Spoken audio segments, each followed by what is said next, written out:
It's the Fast Lane on 101 ESPN with Carey Davis. I'm Anthony Stalter. Bradford Bruns pinch hitting today for Andrew Marsh, who's out sick.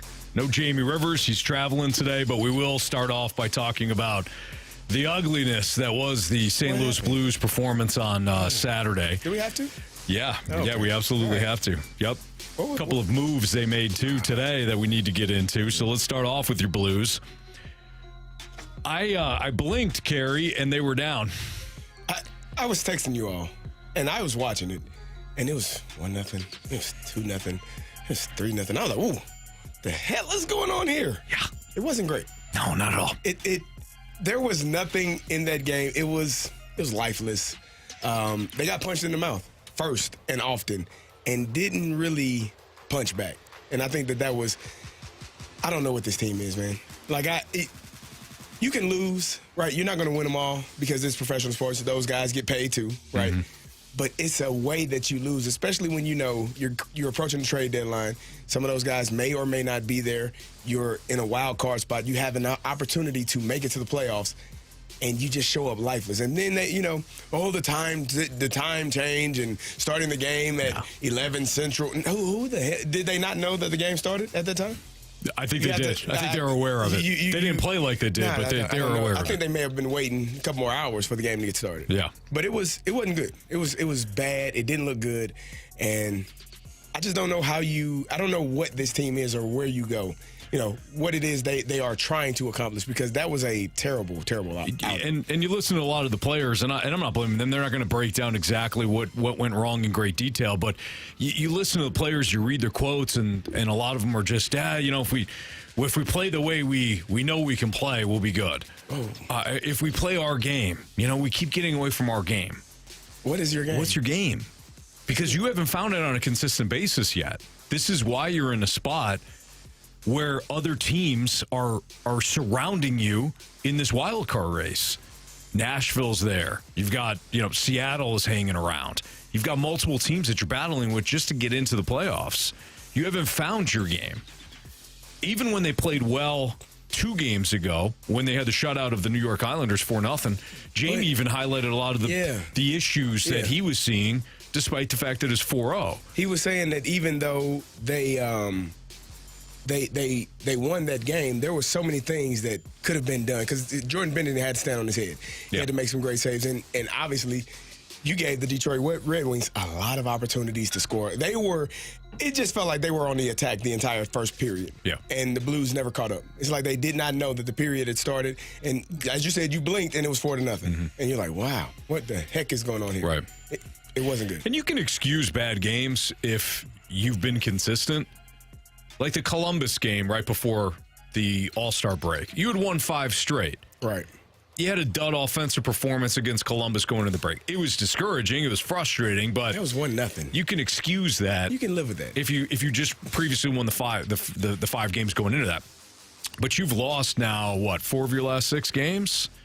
And that was ugly on Saturday. So do you know who you are? Do you know what your game is? Or is your game simply Jordan Bennington's got to stand on his head? And you got jumped by the Nashville Predators for that number 2 wild card spot. That and probably, they're playing very well. Yeah, that probably is the most concerning part. Like you didn't show up at all in Detroit, but you also gave up that opportunity to hold down that number 2 wild card spot, and now you're chasing.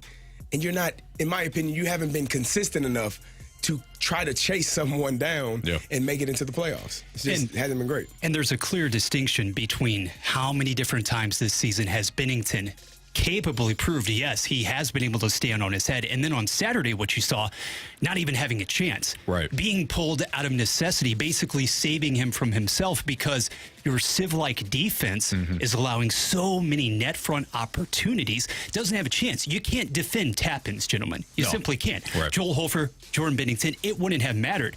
And really one of the most mind-boggling things when we take stock of the situation today, and we'll get into this more obviously, is that one of your better defensemen of late, as far as roster transactions go, one comes up, a veteran stalwart, yes, but Matt Kessel, who has logged top 4 defensive pairing minutes for you, has to receive the demotion. Yeah. It's quizzical. Yeah, I don't. First of all, I've never heard of that word, Bradford. Quizzical? That's a good word. That is an outstanding. That's an outstanding word. Anytime Bradford's on with us, immediately our IQ jumps. It happens. About 10 to 15 points, which is really nice. So Bradford, thank you on that one. I'm sorry, Snake Pit. Not really. It is quizzical why Matt Kessel would be sent down, demoted to the minors as Justin Falk comes off of long-term IR. I think it's great that Justin Falk is healthy enough to come back and play. Right. Jeremy Rutherford had the tweet earlier, about 50 minutes ago. He said the Blues were 7-5 in 12 games. Falk missed with a lower body injury. Nice that you got the winning record in that 12 games. But Justin Falk is somebody, if you're going to make the playoffs, you want him to be healthy and playing well. But Kessel, the one to be demoted, I mean, the 23-year-old has done nothing but give you consistent minutes. He had, certainly there was some miscues. He had one against Detroit. Yeah. He had was he the one where I think it went through he his didn't leg. play? Did he go through his legs or? Well, he had the breakaway, right? Yeah. He didn't play either side, or was that Perunovic? I think it was him. I think it was Kessel. Kind of floating around in the middle of the ice. He didn't play the pass or the man. Yeah. So that's an issue. But that's a tough spot for a defenseman to be in, right? Especially a 23-year-old that's still trying to figure things out. But Kessel was very impressive for the Blues. So why he's being demoted for this Justin Falk coming off the LTIR, I don't know. And there's a lot of Blues fans that are frustrated with that too. I don't blame them. We talked about Perunovic and him needing to play a certain number of games to not become a free agent. The Blues obviously don't want him to be a free agent because they want to keep him on their roster if at all possible. So I'm sure that plays into it.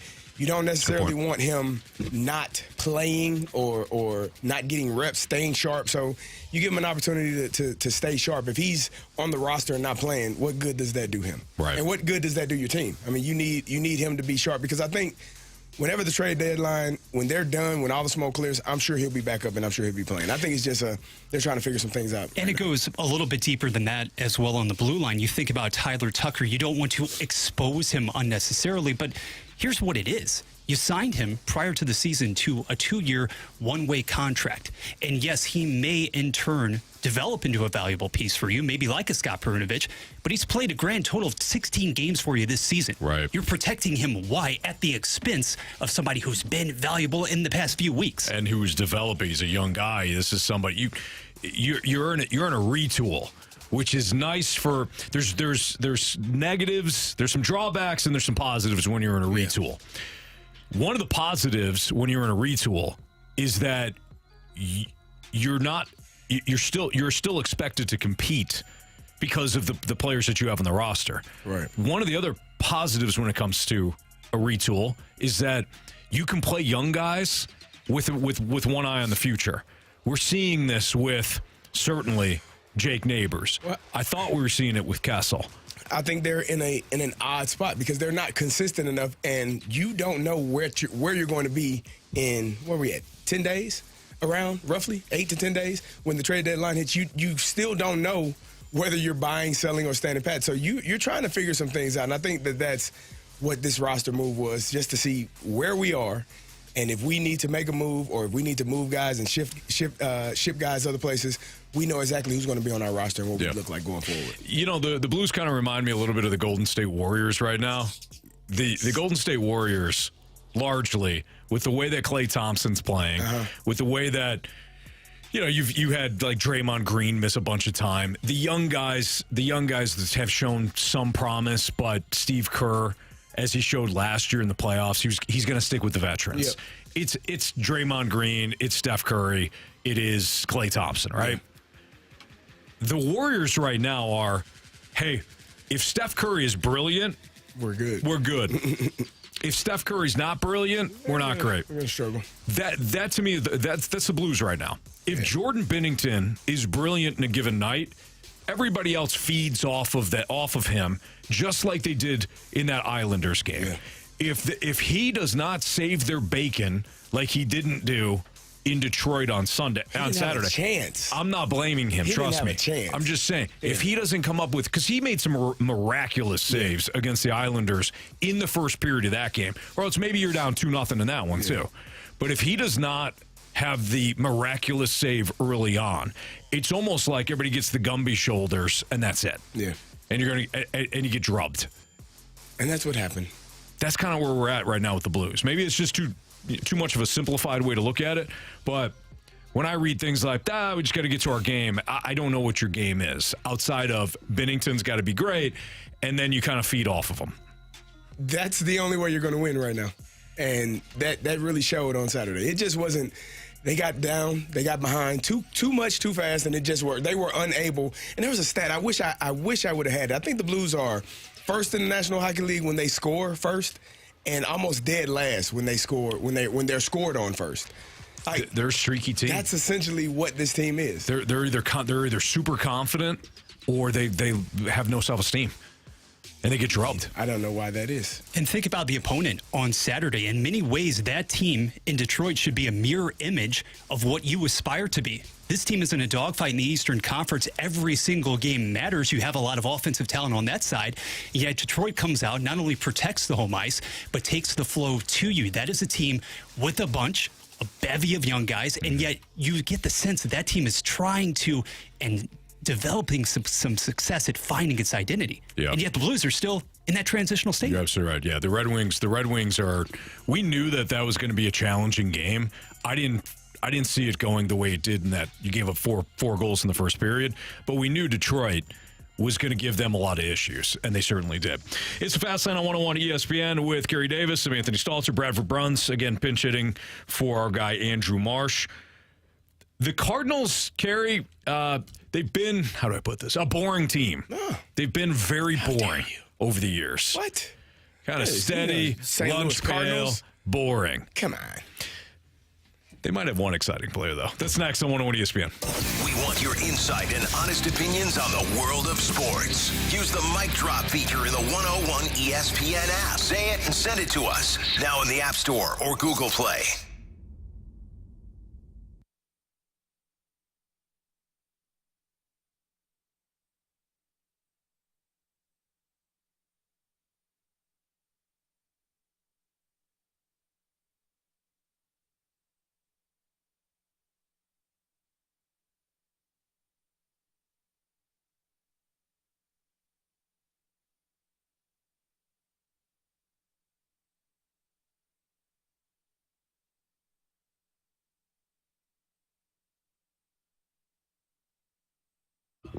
How many times have you said, man, if I just knew what I knew now back in the day, I'd be a heck of a lot better? Well, with Mosby Building Arts, you actually can think that way because you probably have experienced a bad remodeling job at some point in your life.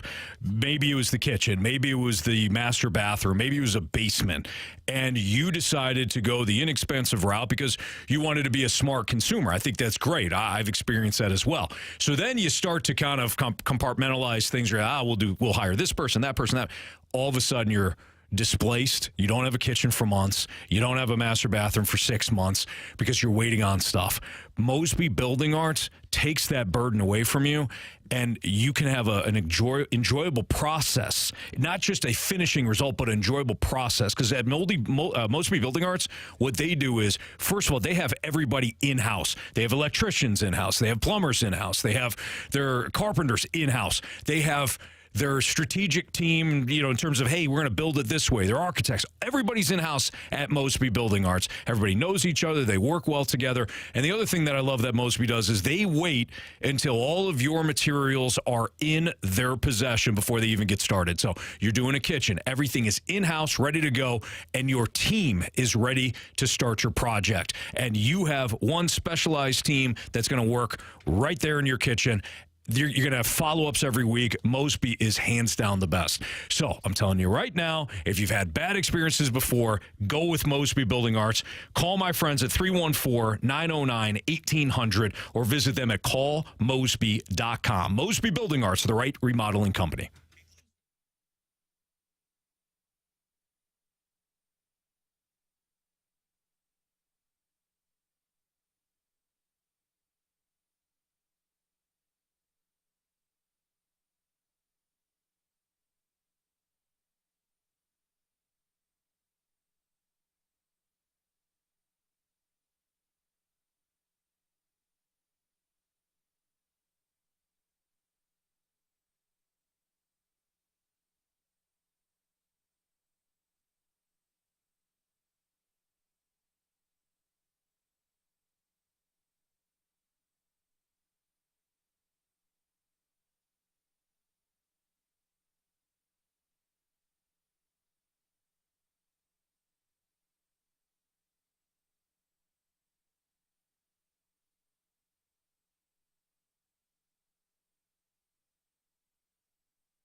101 ESPN is your home for Blues hockey. Every month during the season, you can check out either the 101 mobile app or 101ESPN.com for your chance to get entered to win for a pair of tickets to an upcoming Blues home game at Enterprise Center. New winners picked every month throughout the season for free tickets to see the Blues in action, courtesy of 101 ESPN. Get entered to win now online at 101ESPN.com or on your 101 mobile app. You're in the fast lane, coming to you live from the Car Shield studio on 101 ESPN. 1, 2, 3, 4.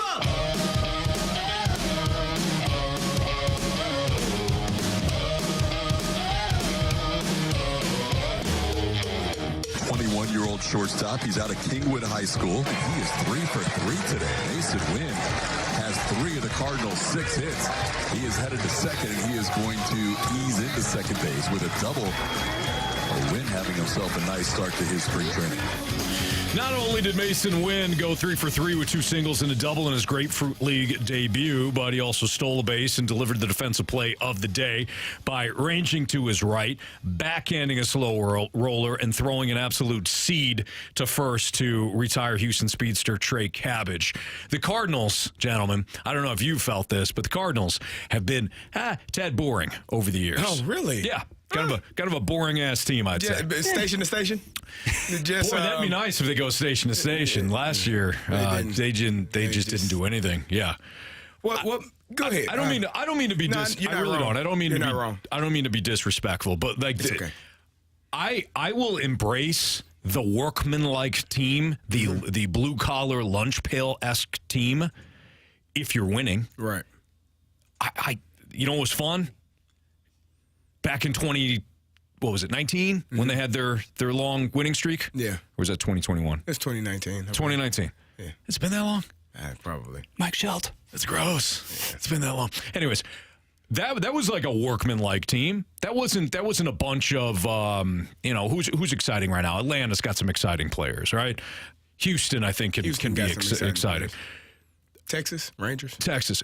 This is a team that has always kind of acquired players or drafted players that were workmanlike.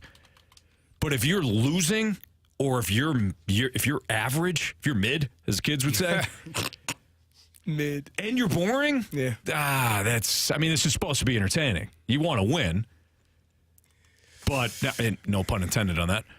But you want to win, but you also want to be entertained. Masyn Winn is one of the more exciting players. He hasn't done anything yet. Mm-hmm. But he's already one of the more exciting players as we look forward to the 2024 season. I could get on board with this. You're going to be mid, have exciting players like Winn. Well, I think the part of it is allowing players to be who they are. I think for the Cardinals, it has been a one-size-fits-all process. No personality here. No, you just show up and do your job and go home. And that's how I feel like the Cardinals have been. And so when you don't have people that are allowed to express their personality or be who they are, you do get that same type of person and the same type of lineup and the same type of game, and it does become mundane and it does become boring. I think Masyn Winn brings a flair. I think Jordan Walker should bring some excitement and a flair. I think Lars Newbar does as well. So having guys that are not just a carbon copy of the guy in front of them, and you're probably right, that's what the Cardinals have seemed like. This is this is what works for us. Let's stick to this. Yeah. But in order for a player to be the best version of himself, he actually has to be himself. Mm-hmm. I can't go around and do the cookie cutter, every single thing that this person does. That's exactly, no, I'm not him. Right. That's not what got me here. So I'm going to do the things that got me here, and hopefully those things keep me here. And I think that that's something that the Cardinals haven't done in recent years. Yeah, it's been basically a factory of the same player being, coming out of that factory just similar look. Yeah, it's like the video, Eminem's video for White America. It's like the same guy coming out. They all look the same. They all kind of play the same. They all have the same demeanor. Again, winning's the only thing that matters. Period. I don't care if you have a 26-man roster of zero personality. If you're winning, that's exciting. So don't twist my words on this. Yeah. but you haven't. You got to win. Exactly. Yeah. You haven't won. You didn't win last year. You got bounced in the first round the year prior. That team, though, had some excitement because of Albert. So if you don't have exciting players like Masyn Winn, do you have exciting storylines? The Albert storyline was fascinating 2 years ago. Plus, he was obviously came out of the All-Star break with his hair on fire, and it was fun. Well, he didn't have hair. No. Came out of the All-Star break like a bat out of hell. There you go. And that was exciting to follow as well. But last year was just awful, and I don't know what to expect this year. I don't even want to hope for the best because that's what I did a year ago with the pitching staff. So I'm kind of trying to take this face value, Carey. The pitching probably isn't good enough still, even though if it's improved, and we don't know about the offense. Anthony, you got to have hope. You got to have faith. You got to believe. No, you're not with me. Sounds like a song. But either way, the Cardinals hopefully are a better version than they were last year. They did not. They just weren't good enough. That's the point blank. That's the bottom line. Having people that show excitement. For me, I will always defer to the 80s Cardinals. The teams that stole bases, the teams that used their speed to create advantages, to create runs, to put pressure on opposing pitchers.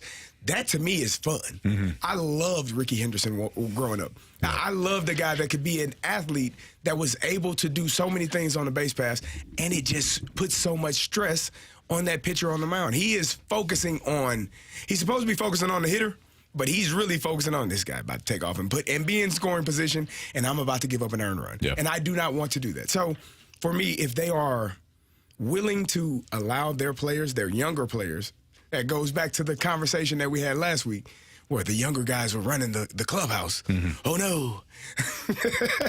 No disrespect. No. Oh, no. Yeah, that's a problem. Mm-hmm. But let them be who they are and put all of those people together in a group and allow your group to hopefully succeed and have, a winning record. Hit it, Bradford. 101 ESPN breaking news alert. How about this, gentlemen? Development from Katie Woo and her sources at The Athletic. Day 3 of spring training, the Cardinals have reached an agreement with the 37-year-old Brandon Crawford, formerly of your San Francisco Giants. Anthony Crawford hit a robust 194. Yes, that's stuck in my consciousness. 194 a season ago, but obviously a multiple-time All-Star, and he joins a veteran-laden core here in St. Louis. Two-time World Series champ. Boom. As well. And I told you, he will always be one of my favorite players because he gave my son a baseball. I love Brandon Crawford. Brandon Crawford, he's a great clubhouse guy. Once was one of the best defensive shortstops in the game. Always somebody that didn't necessarily rip the cover off the ball, but could provide you more than enough offense in that seventh spot. He is well past his prime. That was my next question. I mean, it's not even close. We're not in the same hemisphere of his prime. Your team better. Well, let's talk about it. Because this is obviously a depth signing, but what does this tell us about the big picture? What depth? You got another. How old is Matt Carpenter? 37? 36? 36, maybe. Don't they play the same position? No. Yes. No. Yes. Yeah. Kind of. Sort of. Not really. He is ready. They're infielders. Ready and willing to play second and third. Key distinction. What does Matt Carpenter play? First. Second and third. No. He pinch hits. Oh, God. All right, so we'll get into it next on 101 ESPN. Coverage of 101 ESPN is presented by Onder Law Injury Lawyers. GetJim.com. Blues Hockey is on 101 ESPN, and BK and Ferrario have you covered. Tune in every Friday from 11 a.m. to 2 p.m. for the latest Blues news as BK and Ferrario broadcast live from the E&B Granite Studios at the Centene Community Ice Center. Brought to you by Bud Light for the fans on game day, and by E&B Granite, Bernie Federko's only choice for granite countertops, cabinets, and flooring.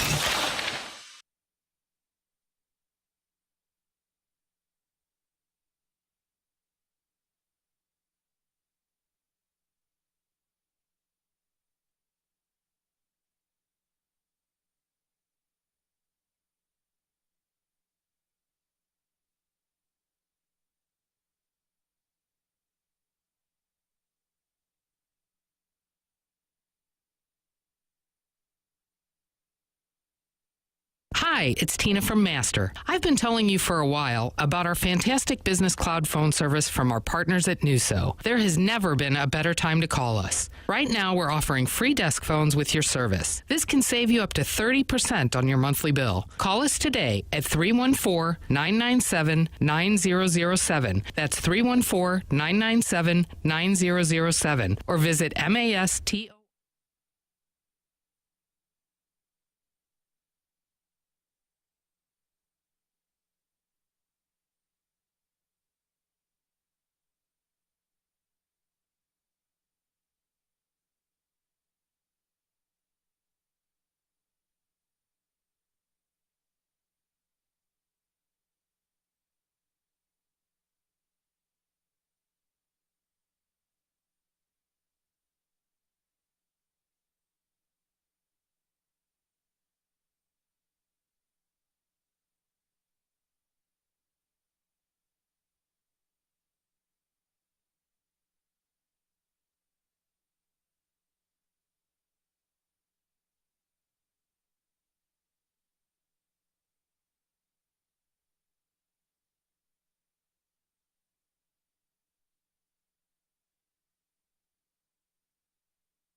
Catch the Balloon Party with Tim McKernan and Action Jackson. Weekdays from 10 to 11 a.m. on 101 ESPN. The fastest hour of sports radio is driven by Munganast and Burkhardt Alton Toyota. 101 ESPN Sports Center. Falk back in action tomorrow. Good afternoon. I'm Bradford Bruns, and this is your Sports Center update driven by Johnny Londoff Chevrolet and Johnny Londoff Autoplex. Justin Falk's 12-game absence from the Blues lineup is no more. The defenseman activated today from injured reserve. He will be available when St. Louis takes on Winnipeg about 29 hours from now. The note, of course, fell to Detroit over the weekend 6-1. Baseball right now, the Cardinals and Marlins tied 1-1 in the 8th. Katie Wu of The Athletic minutes ago reporting that the Redbirds have signed Brandon Crawford, previously of the San Francisco Giants. The Sports Center update was driven by Johnny Londoff. Find new roads and shop 24/7 at Londoff.com and LondoffAutoplex.com. Are you kidding me? This is the Fast Lane, driven by Scrap Mart Metals Recycling on 101 ESPN.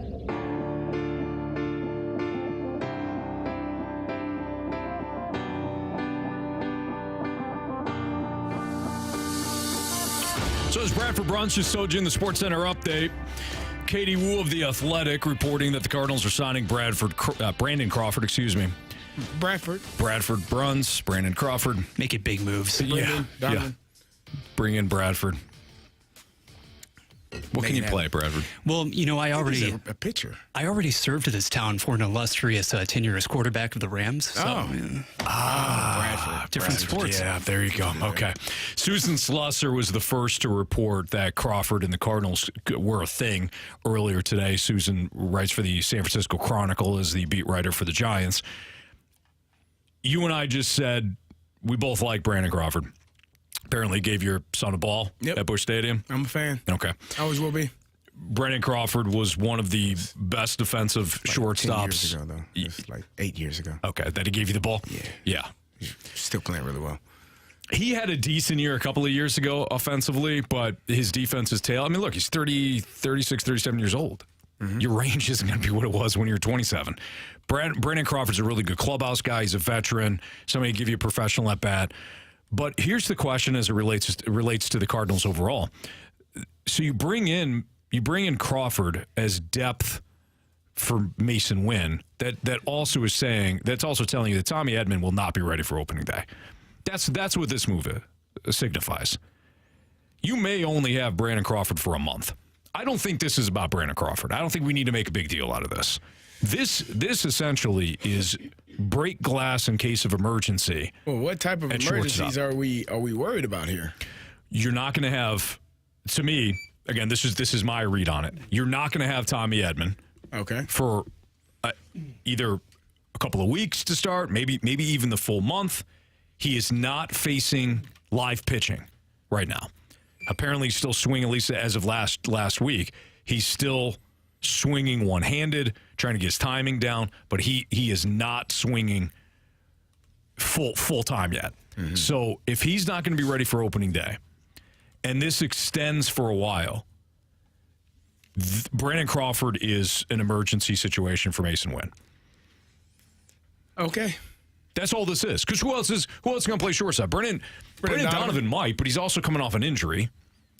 He's trying to get reacclimated to playing second base. Are you convinced that this is going to be successful? What is? The Cardinals. Oh, you know the answer. You know my answer. I want to just enlighten me. No. This season? Yeah. I think they're going to win the NL Central by default. So they're going to win, and they're going to be bounced in the first round. You think they're going to win the NL Central? Yeah. Well, things got a little trickier over the weekend with Cody Bellinger going back to the Cubs. Yeah, that kind of changed it a little bit. I think the NL Central's a joke. That's the only reason I think that the Cardinals. Let me take this back. Let me take a step back. I think their starting rotation is improved from a year ago, but that wasn't really a high hurdle to overcome. Last year's rotation stunk. So they acquired 3 guys that I think are more than capable, Sonny Gray especially, of improving that starting rotation. So that's one. Their bullpen, you made legitimate improvements in the bullpen. So that's another. And yes, I think the NL Central is a joke. The reason why I asked, because what's the purpose of, you said because of Masyn Winn. Yeah. If he struggles where? At the plate? No. If Masyn Winn gets hurt. If he gets hurt. Yes. Okay. That's my read on it. All right. If he gets hurt, who are you going to at shortstop? If Tommy Edman is also hurt. That's my read on signing Brandon Crawford. Okay. Why else would you do it? You're probably right.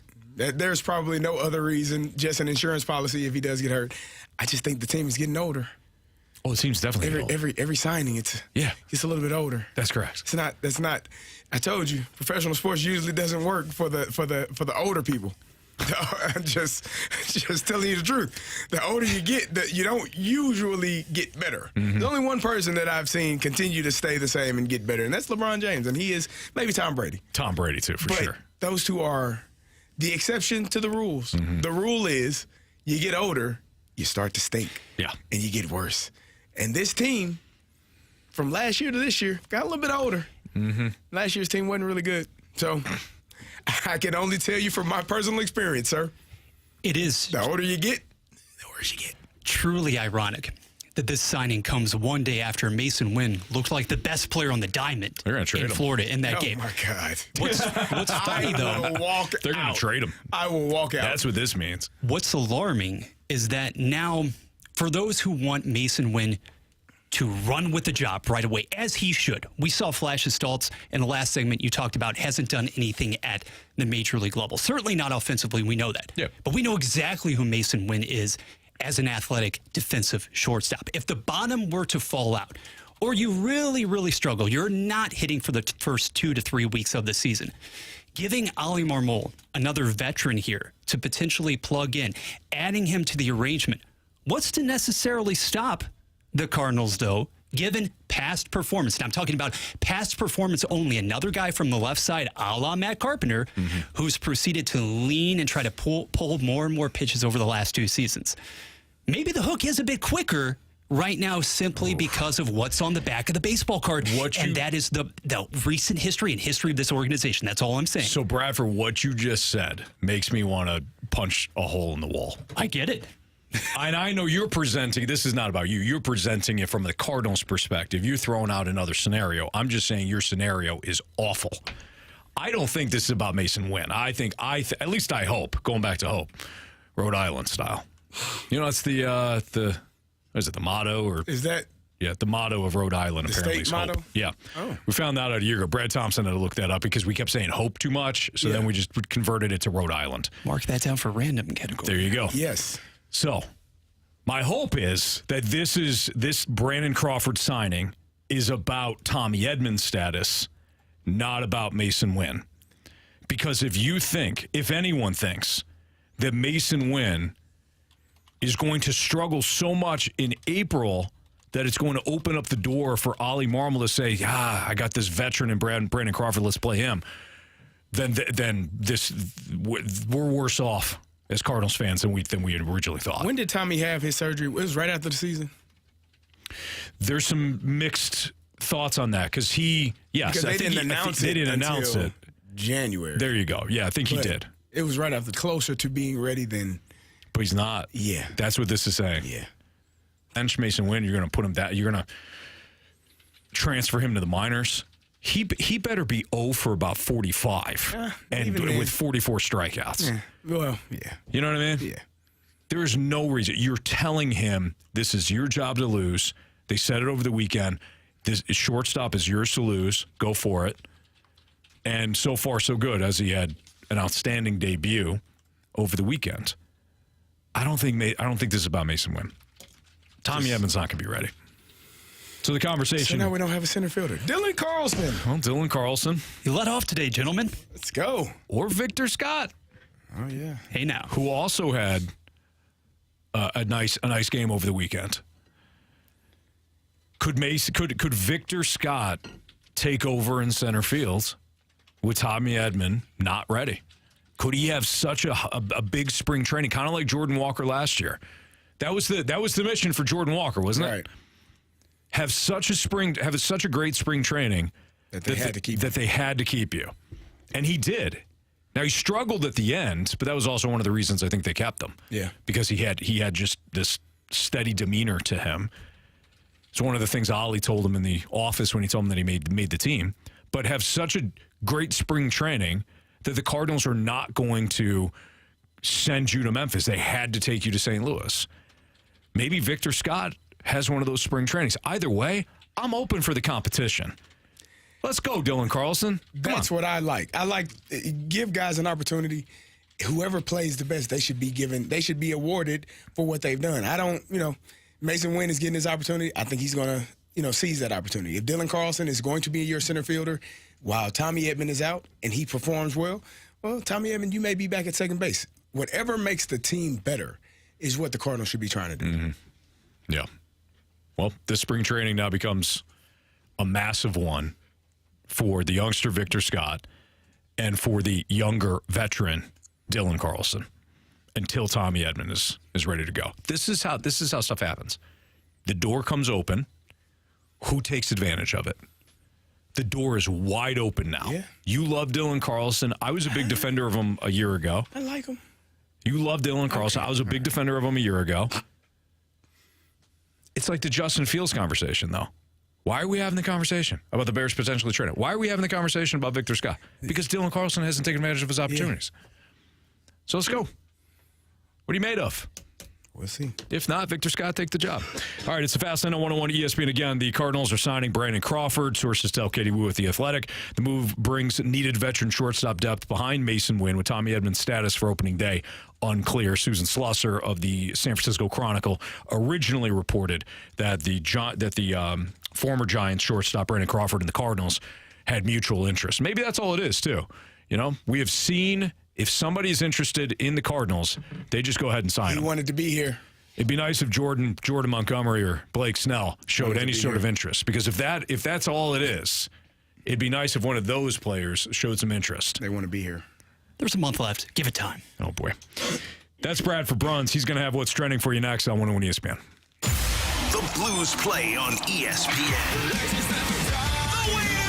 Tomorrow, Blues and Jets. Pre-game at 6, puck drop at 7. Shoots, he scores! This is your exclusive home for Blues hockey. 101 ESPN.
what you want to hear. Sports. This is the Fast Lane, broadcasting live from the Car Shield studio on 101 ESPN.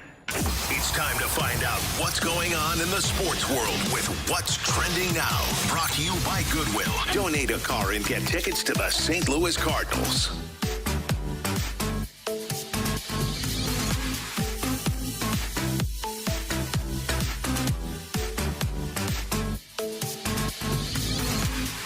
And it is time for What's Trending Now on the Fast Lane 101 ESPN. Bradford Bruns filling in for Andrew Marsh today. Anthony Stalter as well as Carey Davis. Gentlemen, it is a final in Florida. The Cardinals and the Marlins. There are ties in spring training baseball. 1-1 today as our potential opening day center fielder, Dylan Carlson. 0 for 3. But let's get on to the pressing development baseball-wise, guys. As of about 30 minutes ago, Katie Wu of The Athletic reporting, of course, that Brandon Crawford and the Redbirds have reached an agreement. We don't have any contract details as of yet. Nonetheless, this news comes about 24 hours after Masyn Winn, the number 43 prospect, according to many different outlets, went 3 for 3, and he starred defensively in the field in yesterday's win over the Astros. What exactly does this immediate arrangement look like? Is it any different whatsoever in the here and now? There we go. So I maintain, and I will, unless different information comes out, I maintain that this is more about Tommy Edman's status for opening day, CD, than I do about Masyn Winn or the Cardinals just having another veteran on their bench. They like veterans on the bench. I know, but you can never. They Anthony, already have a ton. I don't know if you know this. You probably don't. You can never have enough veterans on the team. Enough veterans on the bench that may or may not play. It's really the end thing now. And the Cardinals are ahead of the curve, and you will eventually realize how important those veterans are, because they didn't have enough veteran leadership last year. Now they're overcorrect. You just got to stay with me here. Just trust me on this one. I know what I'm talking about. Okay. Okay. Don't fight me on this one. Just trust. All right. That's why they keep signing. They're going to sign another one. A 43-year-old Rich Hill still available. Oh boy, He'll be here. 44. You get that starting rotation. He can be the sixth starter that they talk about, and give those veterans, those younger guys, some more veteran leadership. Carey, I'm going to cut you off here. I think that, boys, this is about Tommy Edman's status for opening day. And I could also see Brandon Crawford being dumped a month into the season. Once Tommy Edman shows that he's healthy, he's ready to go. This to me is just a break glass in case of emergency signing, in case Masyn Winn also gets hurt, and then you're up Blank Creek without a paddle. No, I mean, it's not even Masyn Winn not being productive. It'd be about Masyn Winn being hurt. Who does that? I mean, because he's probably going to be on the opening day roster now, right? Who's that? Crawford? Brandon Crawford. If Tommy Edman's not, yeah. So you saying, okay, so Tommy Edman wouldn't be. All right, I was going to ask, who is the person that is losing out of him being here? To me, again, I think this is about Tommy Edman. And if you disagree, by the way, if you think this is something else, please leave us a mic drop via the 101 ESPN app. It's 100% free to use, so download the app if you haven't already. Leave us a mic drop, bottom right-hand side of the app. If you think that this Brandon Crawford signing is about something else, something I'm overlooking, CD's overlooking, Bradford's overlooking, great. But to me, it's... I told you what it is. Okay. They're ahead of the curve. You got to respect... Ahead of what curve? The veteran signing curve. Anthony Stalter, they're signing as many veterans. You didn't realize this. When the rules change, the more veterans you have, you get more opportunities. It's just something crazy. Don't worry about it. Just trust me on this. They're just trying to sign as many veterans. That's not a thing. No, I'm sure it is. Like I read it somewhere. Yeah. Like the more that... You get another draft pick later on if you sign more older guys. Something crazy. I don't know. I think... This isn't an old folk home. You gotta keep your roster up. Why are they signing them then? I thought maybe they got something out of it. There is one more aspect to consider. Do you honestly believe that if Brendan Donovan were totally healthy and not rehabbing, specifically the arm, the elbow, what have you, there's your emergency shortstop. That's what I think. Yeah. And there you go. So you're right, Bradford. So it's about Tommy Edman and Brandon Donovan's injury situation. I don't think Brandon Crawford gets to May on this roster. But didn't you know that this offseason? Like, didn't you know? I mean, I guess either way. I think my read on it would be they were expecting that Tommy Edman would be back already. Yeah. Or at least trending a lot better. The smoke started to billow months ago on this. People started asking, like, wait a second, Tommy Edman's not completely healthy? Tommy Edman's not swinging yet? Let's start over. Wait, Tommy Edman had surgery? Tommy Edman had surgery? Wait, what? When did he have surgery? Oh. When's he going to? You mean if you'd had a postseason conference, we would have probably, news conference, we may have learned that, huh? Well, you know, those things, especially after a losing season when your fan base is irate. You don't want to talk to those people. Exactly. Hell with you guys. So, Cincinnati. You know my rule on Cardinals injuries, right? What's that? Whatever the injury is, and they tell us their status, you have to multiply that by about 1,000. Because it's not true? It's true-ish. Okay. So if they say Tommy Edman should be ready by opening day, you got to figure that Tommy Edman won't be swinging a bat until May. Oh, no. That's not good. If they tell you, hey, this knee injury is serious, just go ahead and assume death. Whoa. If they're telling you this is serious not injury. Surgery, just death. Yeah. That's one way to gauge it, I guess. Got to multiply it by 1,000. Okay. And by the same token, there is no risk here. The only risk is if you're actually leaning on past profile and cachet. Right. You're not luring Brandon Crawford away from the Giants in 2021, the last time he played in more than 120 games. If you have a defined role and a limited one at that for him, there's no problem here. Mm-hmm. There's no problem. Yes. Let's shift it to the rink. The Blues back in action tomorrow, heading to Canada, of course, to take on the Winnipeg Jets, trying to get that bitter taste of the 6-1 defeat over the weekend at Detroit out of the collective mouth. And for that game, gentlemen, Justin Falk back presumably on the blue line, activated today from injured reserve. He is up. On the other hand, that means Matt Kessel has to go back down to Springfield. Interesting roster maneuver. Bradford, I thought you brought up a great point about them protecting Tucker. Because Carey, you had mentioned, hey, you got to have Scott Perunovich, thank you. You got to have Scott Perunovich on the roster for X amount of games so that you don't have free agent status for him by the end of the year. That makes sense. But you're right. You're trying to protect Tucker, who really hasn't done anything. Because what? You've got the contract. You're trying to protect the contract. That's why you're sending Kessel down. Kessel's been very impressive. I know he's had some of those his rookie moments. Saturday was one of them. Which are it's going to happen, right? Yeah. It's going to happen. We've seen Torrey Krug, a veteran of how many years in the league, have issues too. Yeah. So you're not going to sit here and start to nitpick a 23-year-old who's been otherwise very impressive. Yeah, and you wouldn't have any qualms with this whatsoever if Kessel had been in and out of the lineup. He's part of a rotation. He's a bottom pairing defenseman. That hasn't been the case. Tucker, when he has been plugged in sporadically, the same thing can obviously be said of a Cali Rosen here for a cup of coffee. They're getting 10, 12, maybe 14 minutes on a nightly basis. Matt Kessel has been playing upwards of 18 to 20. Mm-hmm. He's been in that secondary pairing, which makes it make even less sense. Right. It makes you wonder why they did that. Like, what was the purpose of it? Unless they felt as though that with Justin Falk back, he's going to get those minutes, so might as well. But he was playing when Falk was playing before. Look, Carey, I'm just trying to make sense of something that doesn't make sense to me. I just trying to figure it out myself, sir. Jeez. Had a rough showing in Detroit. Arguably his worst game of the season, so this makes it maybe a little more palatable. That list is long of the players who had their worst game in Detroit. Hey, come on. Yeesh. Bulldog scored though. That was he did. Nice. Yeah, there you go. Yeah. That was exciting. That's right. You did say said to start the show. You go. There was nothing good to take away, and I was like, Carey's right. There was nothing. I forgot about that. Yeah, we kind of forgot about Bulldog. Zachary. Yeah. Bulldog scored his first goal. Congratulations to the kid. He'll never forget that day. What's with recent Blues stars and phenoms scoring their initial NHL goals in absolute blowouts? Thomas, Skyver. Yep. Well, yeah, get it however you can. First one.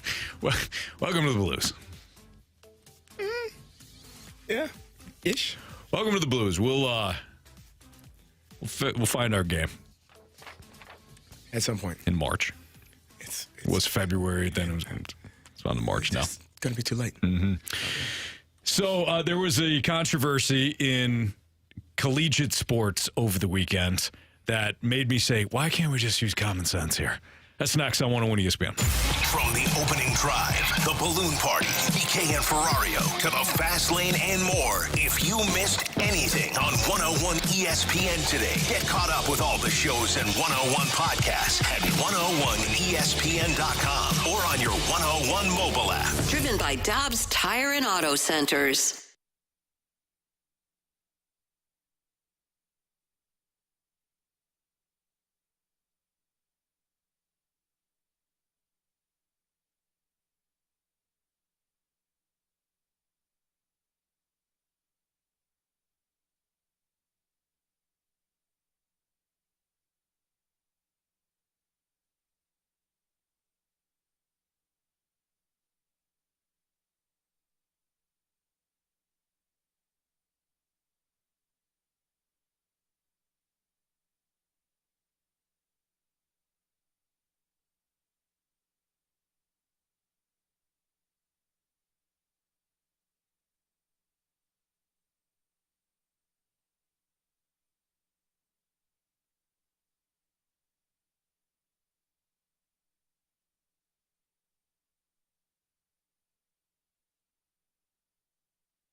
WXOS HD1 East St. Louis. 101 ESPN is driven by Auto Centers Nissan, home of the lifetime warranty and 30-day return.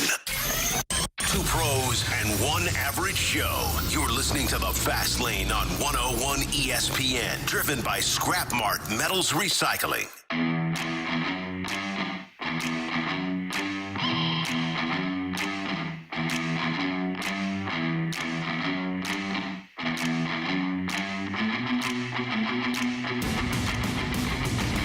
Wake Forest admission dropped the ball. You have to have a plan in place. Whether it's create a blockade with your security so the students on both ends can't get on the court, but you've got to have something in place. We played Duke, college game day game, my next to last year.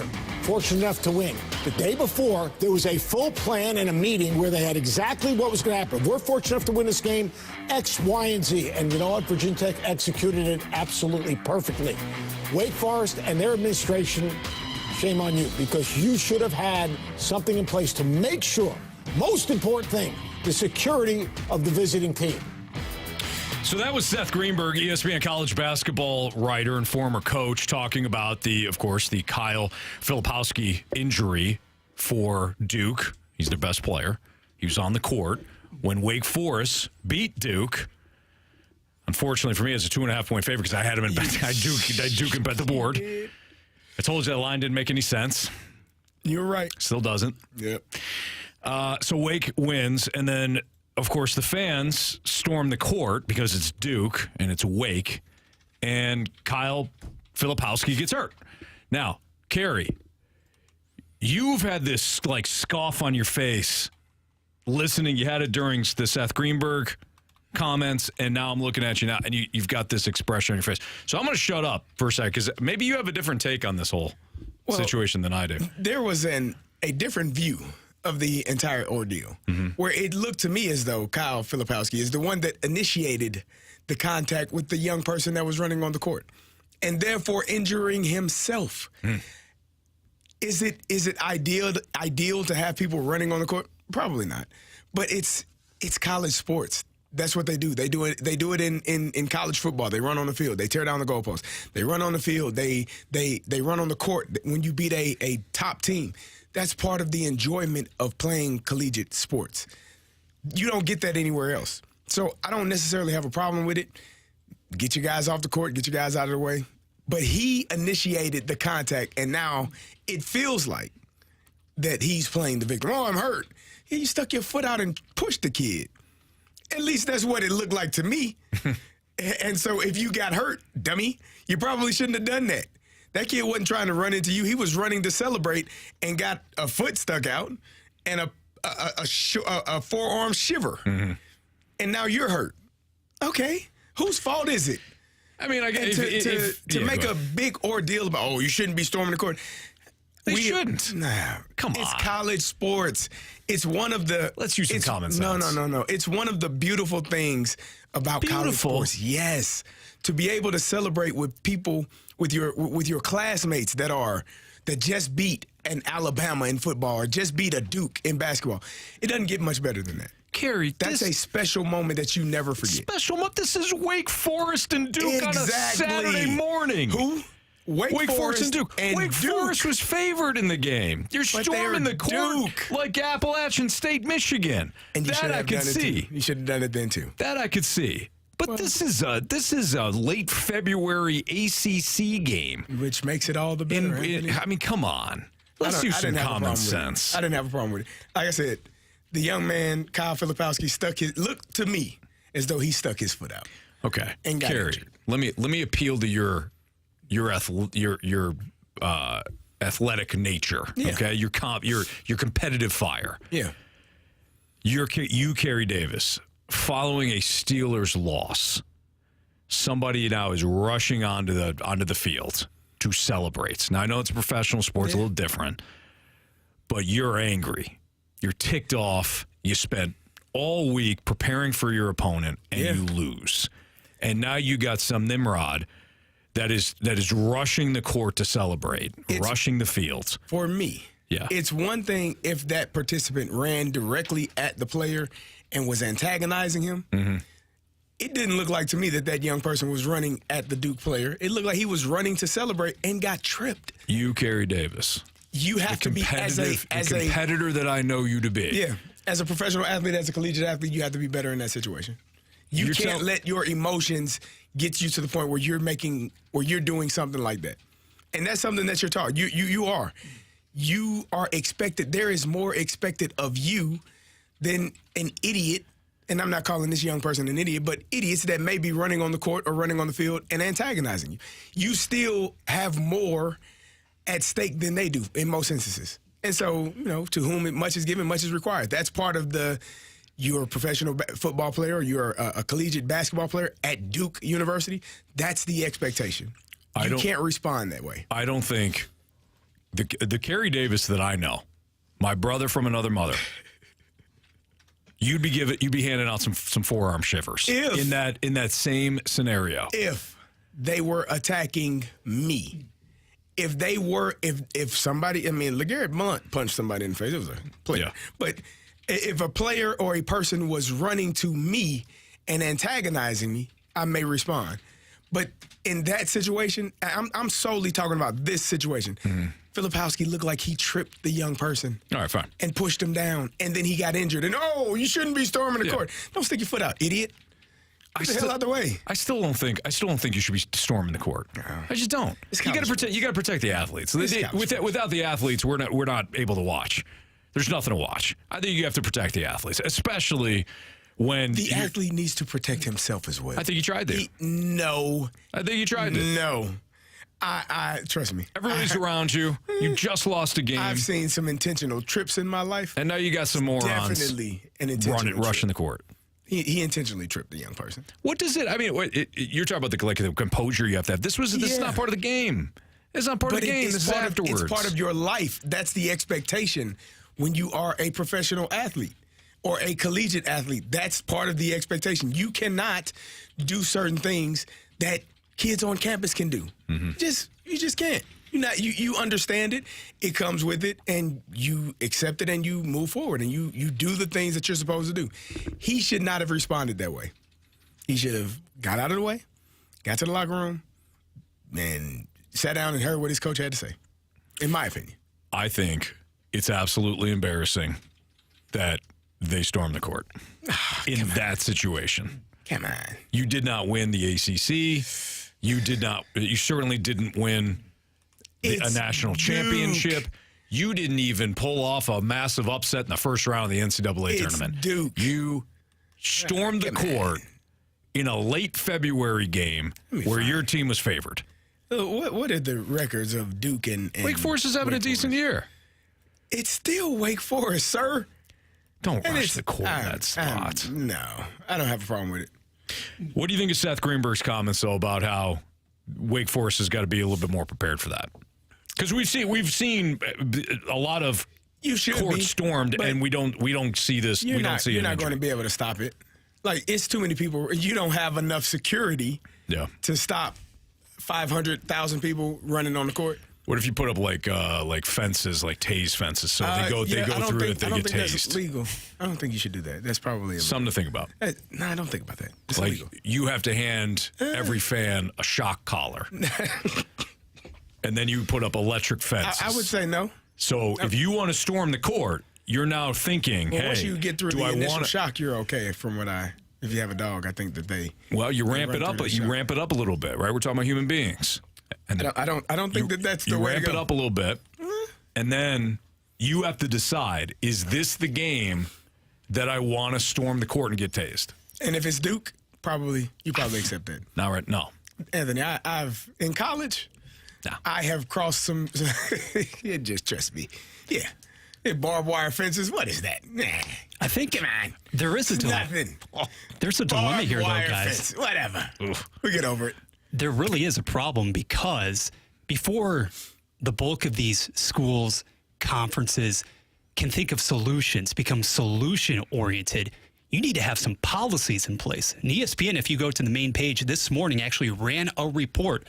More than half of the major conferences in the NCAA, more than half of the 32, they don't even have policies, protocol, a clear and defined way to be able to handle any sort of crowd control. And because of the uptick, because of the increase, and a rapid one at that we have seen in recent years, at the very least, you know that you're cognizant of these situations. What are you going to start to do about them? Because is this a tip of the iceberg sort of situation before we have an even more rough, result? Yeah. Or are we just continuing to trend along this path while doing nothing? That's the issue. Right. What happens, Carey, when, I don't know, Maryland upsets Illinois and Illinois' best player goes down? Because, maybe you get a situation, you get trampled. They're not going to trample. I'm just saying, Carey. Come on. How many injuries have you heard of? One. Exactly. How many times have they stormed the court? A million. All right. You know who's doing it right? I have not once this season felt in any danger at Mizzou. There you go. Not once, and I've been there 5 times. Bradford, that might be for a different reason. Wait, what? Boy, since we have a minute. Wow. What? I mean, wow. Well, do you have a conference win yet? It's not happening, Anthony. What a massive disappointment coming off of that year last year. I was all in on Dennis Gates. Me too. I was on that train. And it just, I mean, for me, Bradford, you've got a more of a beat on the team. But for me, it's like he had players that fit his system a year ago. Sure. And this year he does not. And the whole thing just fell apart. You underestimated just how much the veteran leadership meant to the group. It was everything. You had two NBAers. You didn't know it at the beginning of the season in Kobe Brown and Demoy Hodge. And then you had somebody, too, like a DeAndre Golston with that knack for hitting clutch shots. They don't have anyone like that. And that's said with all due respect to Sean East. He put up 30 points against Arkansas over the weekend. Noah Carter is solid, too. But the difference is that last year, guys, they were role players. Now you are being thrust into star-making situations, and you simply don't have the toughness on the interior. You don't have the shooting to even kick it out to guys in the corners. And I will say this, now that we have no idea as to whom the next AD is actually going to be at the University of Missouri-Columbia, Dennis Gates was Desiree's hire.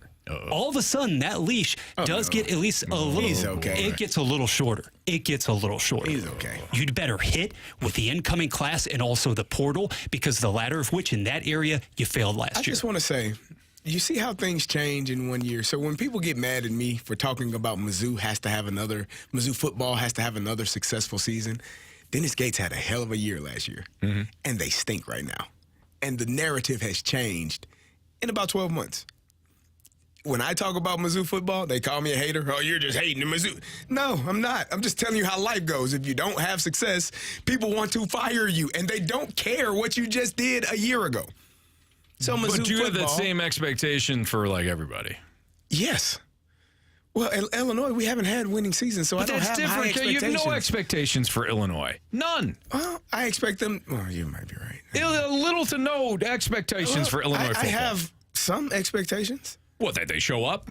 They'll be there. They'll have a schedule. They'll be in orange and blue. Yeah, that is. They'll be ready, and sometimes they'll wear white. So, in defense of Mizzou fans that don't want to hear your rhetoric, they don't want to hear me talk about Mizzou at all. No, they don't, because I don't care. You do the reverse thing that you do with the glasses with the Cardinals. You put the glasses on. Like, you do the whatever reverse of that is. I don't hate on with Mizzou. I tell you the go truth. the other way. I love my Cardinals. You don't speak ill of them at all. Okay, sir? If I have to. So why would you protect a mid-team like that? The mid-team? What are you talking about, mid-team? We just signed three-time All-Star Brandon Crawford. He's going to, When was the last time he made the All-Star game? You don't worry about that, sir. In case of emergency, break glass. That's what he's going to be there. Matt Carpenter, these guys are veterans. Hang on, let me try to get this right. There it is. There we go. Yes. You were listening the other day, Brad. Lance Nice Lynn, job. Kyle Gibson, veterans. These guys bring depth to a clubhouse. You know what they missed last year? Depth, veteran leadership, and they got plenty of it, plenty to spare now. They can give away some veteran leadership, but they're not. They're going to keep. Yeah. They won't. They won't. They don't need to, because the Cardinals are ahead of the curve. And eventually, Anthony Stalter, you, sir, will understand what it means. All right. So, Kyrou and Thomas benched over the weekend. How would you feel about that? The job that Drew Bannister's doing now that they lose 6-1 to the Detroit Red Wings. We'll get into that next on 101 ESPN. It's time for another moment in Blues history. On this day back in 1999, the Blues had a comeback victory against the Calgary Flames. Craig Conroy would score the first goal of the game. Calgary would score back-to-backs, including former Blue Corey Stillman scoring in the second period, but then 3 unanswered goals in the third period, including 2 more by Craig Conroy, a hat trick for him. Also, a shorthanded goal by Scott Pellerin capitalized a Blues victory over the Calgary Flames. Also in between the pipes for St. Louis in that victory, Brent Johnson stopping 27 of 29 shots. This date in Blues history was powered by Classic Air Care, making people comfortable since 1926. For all your HVAC needs, classicaircare.com. Spring is just a few days away, or a few weeks away, I should say, and that means rain is on the way. If you have a leaky roof, an old roof, a damaged roof, an ugly roof, the Happy Roof Company should be your first call. They do fantastic work. They have residential and commercial roofing. So if it's a situation where you're not in the house, but you've got a commercial building, no problem. They do commercial roofing as well. Superior high-end products, 10-year labor warranty on all shingle roofs. When it comes to the Happy Roof Company, over 50 years combined experience in Roofing, Siding, and Gutters. And yes, they do roofing, siding, and gutters as well. Financing available. So if you're in a situation right now, you're like, hey, I need a new roof, but I definitely need to finance it. Happy Roof Company. They're perfect when it comes to financing options that they have available. Detailed inspection reports for real estate transactions. Great relationships with realtors as well. So you're not going to have any issues there if you're trying to sell a home. No problem. A+ rating with the BBB.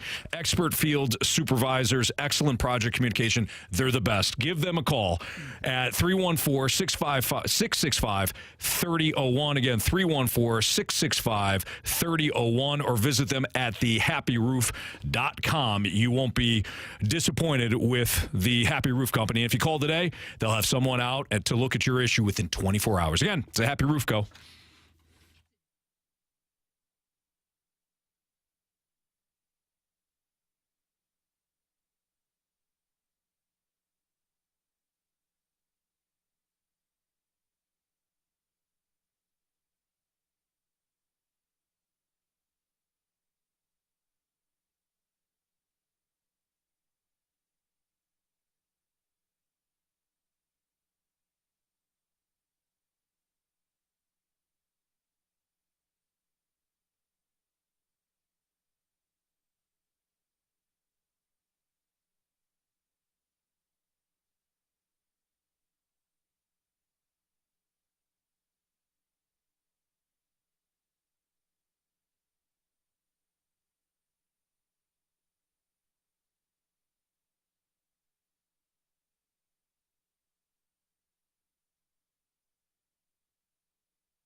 Don't pull over. You're in the fast lane. Broadcasting live from the Car Shield studio on 101 ESPN. They're not the only players. You know, we had a large group of players, obviously, that didn't show up when you get beat 6-1 on the road. You know, we'll address it within the room, and we'll move forward on it. But as a group, we have to be better. That was Drew Bannister following the 6-1 loss to the Detroit Red Wings over the weekend. Of course, Drew Bannister, the Blues interim coach, who benched Kyrou and Thomas. I got no issue with it. We saw him bench Pavel Buchnevich when he got called for 3 straight hooking calls early on when he first took over. It was one of his first games, if not his first game. We know that Doug Armstrong is looking for accountability when it comes to his head coaches. He said that when Craig Berube was fired and Drew Bannister took over. I want coaches that are going to hold the players accountable. Okay, great. So that's what Drew Bannister's doing when he benches guys like Jordan Kyrou and Robert Thomas. Maybe I'm looking too big picture on this, though. Is it going to help you win games? Is it going to help you be consistent? I would say no. I don't mind that he does it, but unless you figure out why you're winning games and why you're losing games, you're going to bench guys all the time then. Well, for efforts like this, you have to have effort. Like, that's the one thing as a professional athlete, as an athlete in general. You can't control what your opponent does. You can't control how fast they are, how big they are, how strong they are. But you can always control you and your effort. And if they aren't giving great effort, then as a coach, you have a decision to make. And I think, it's easier. Trust me, it's much easier to sit a guy when you're down 6-1 or you're down 4-0 in the first period. It makes life much easier. I had a couple of guys I had to sit out in a game, set them out for the first quarter. Oh, we're beating the hell out of these guys. First half, you won't play the whole first half. It makes the decision much easier to keep them on the bench. Hell no, you didn't do good. You sit over here. You stay over here. But if you are in a game or, if you're up by a lot or down by a lot, it makes it a lot easier. I think what it also does is send a signal to the rest of the team. Now, the question is, do guys really believe that if there was a crucial moment, he would still sit those guys? Because, again, like I said, it's much easier when you're getting your teeth kicked in to say you are the reason or part of the reason why we're not winning or why we're not playing well. You sit here and hang out with me. But are you, as a team, do your players trust you enough to say, no, this guy is serious. He doesn't care.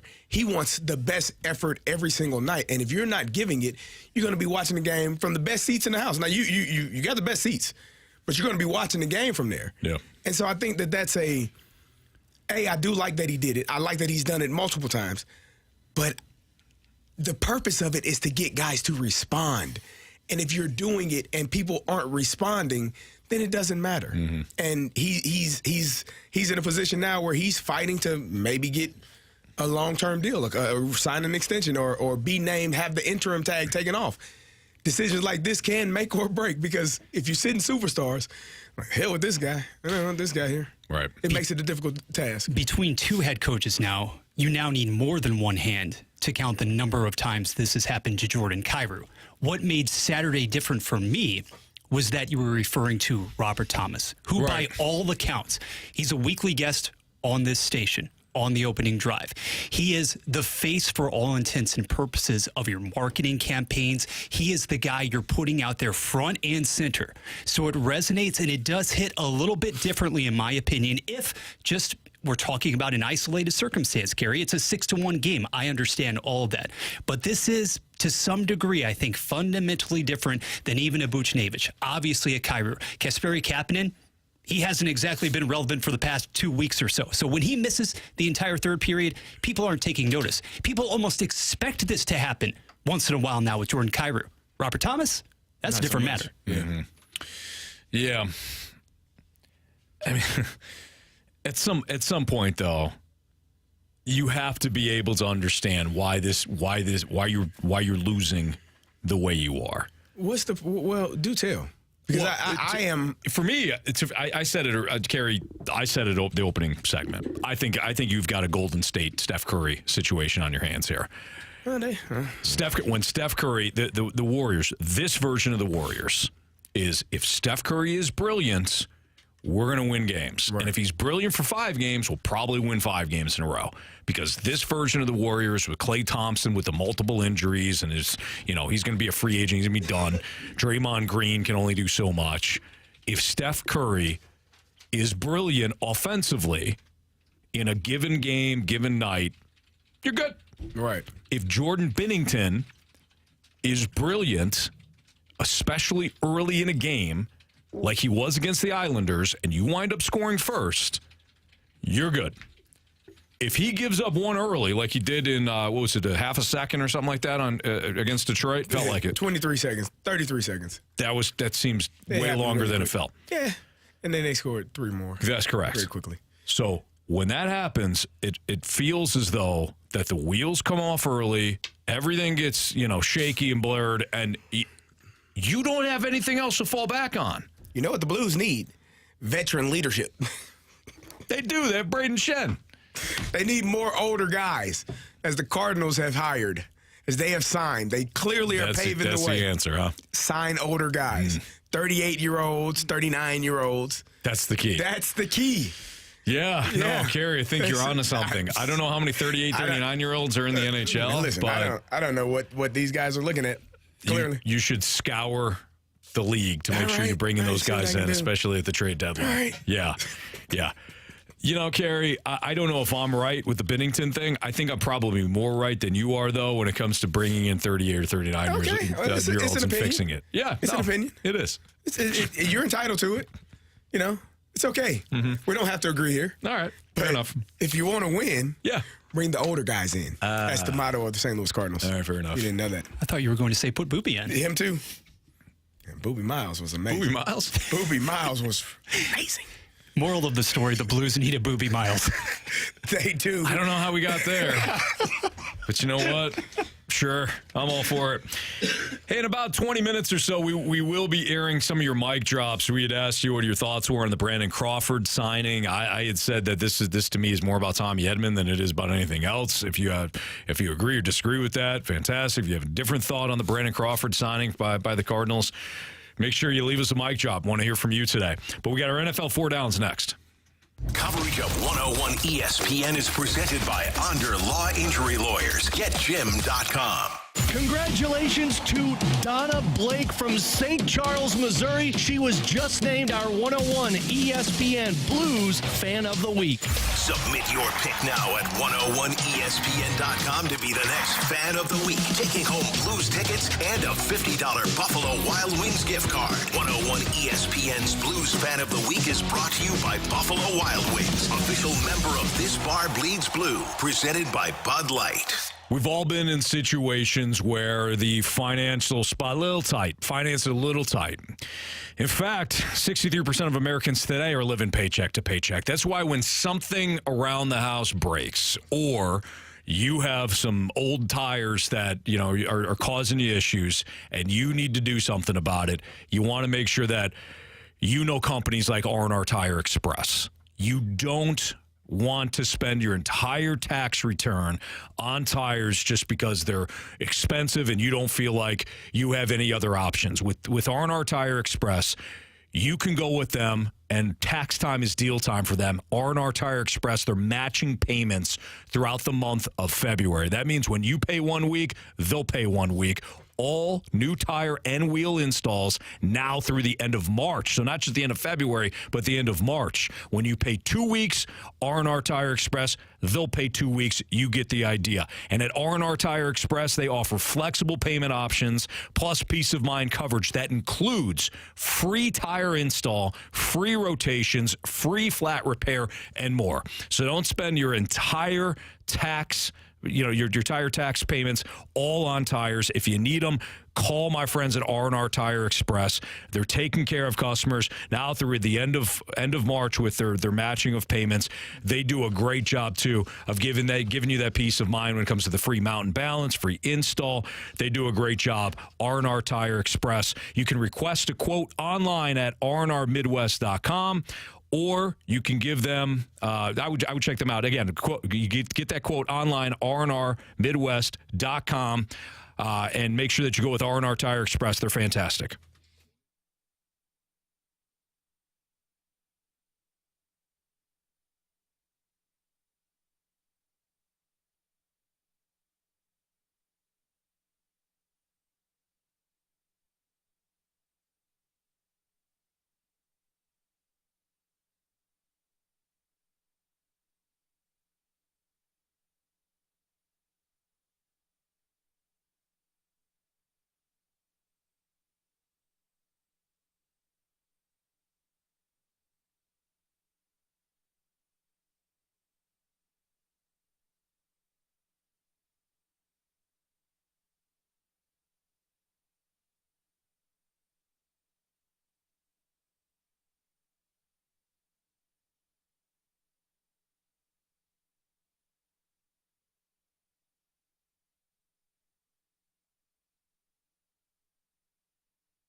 NBA is on ESPN.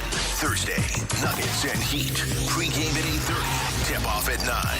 Your home for the NBA is 101 ESPN. 101 ESPN Sports Center.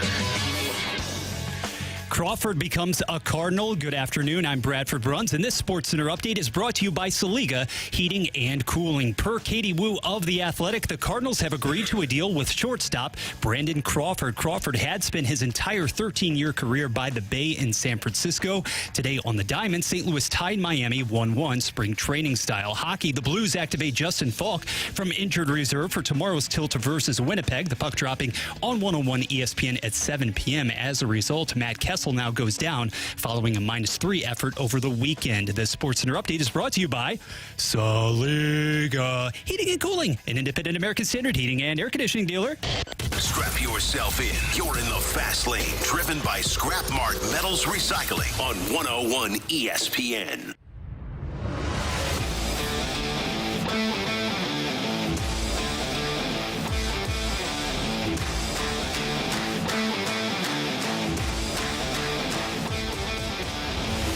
So the big local news is that the Cardinals have signed veteran shortstop Brandon Crawford. We don't know the extent of the details, but I imagine it's going to be a veteran minimum deal for a year.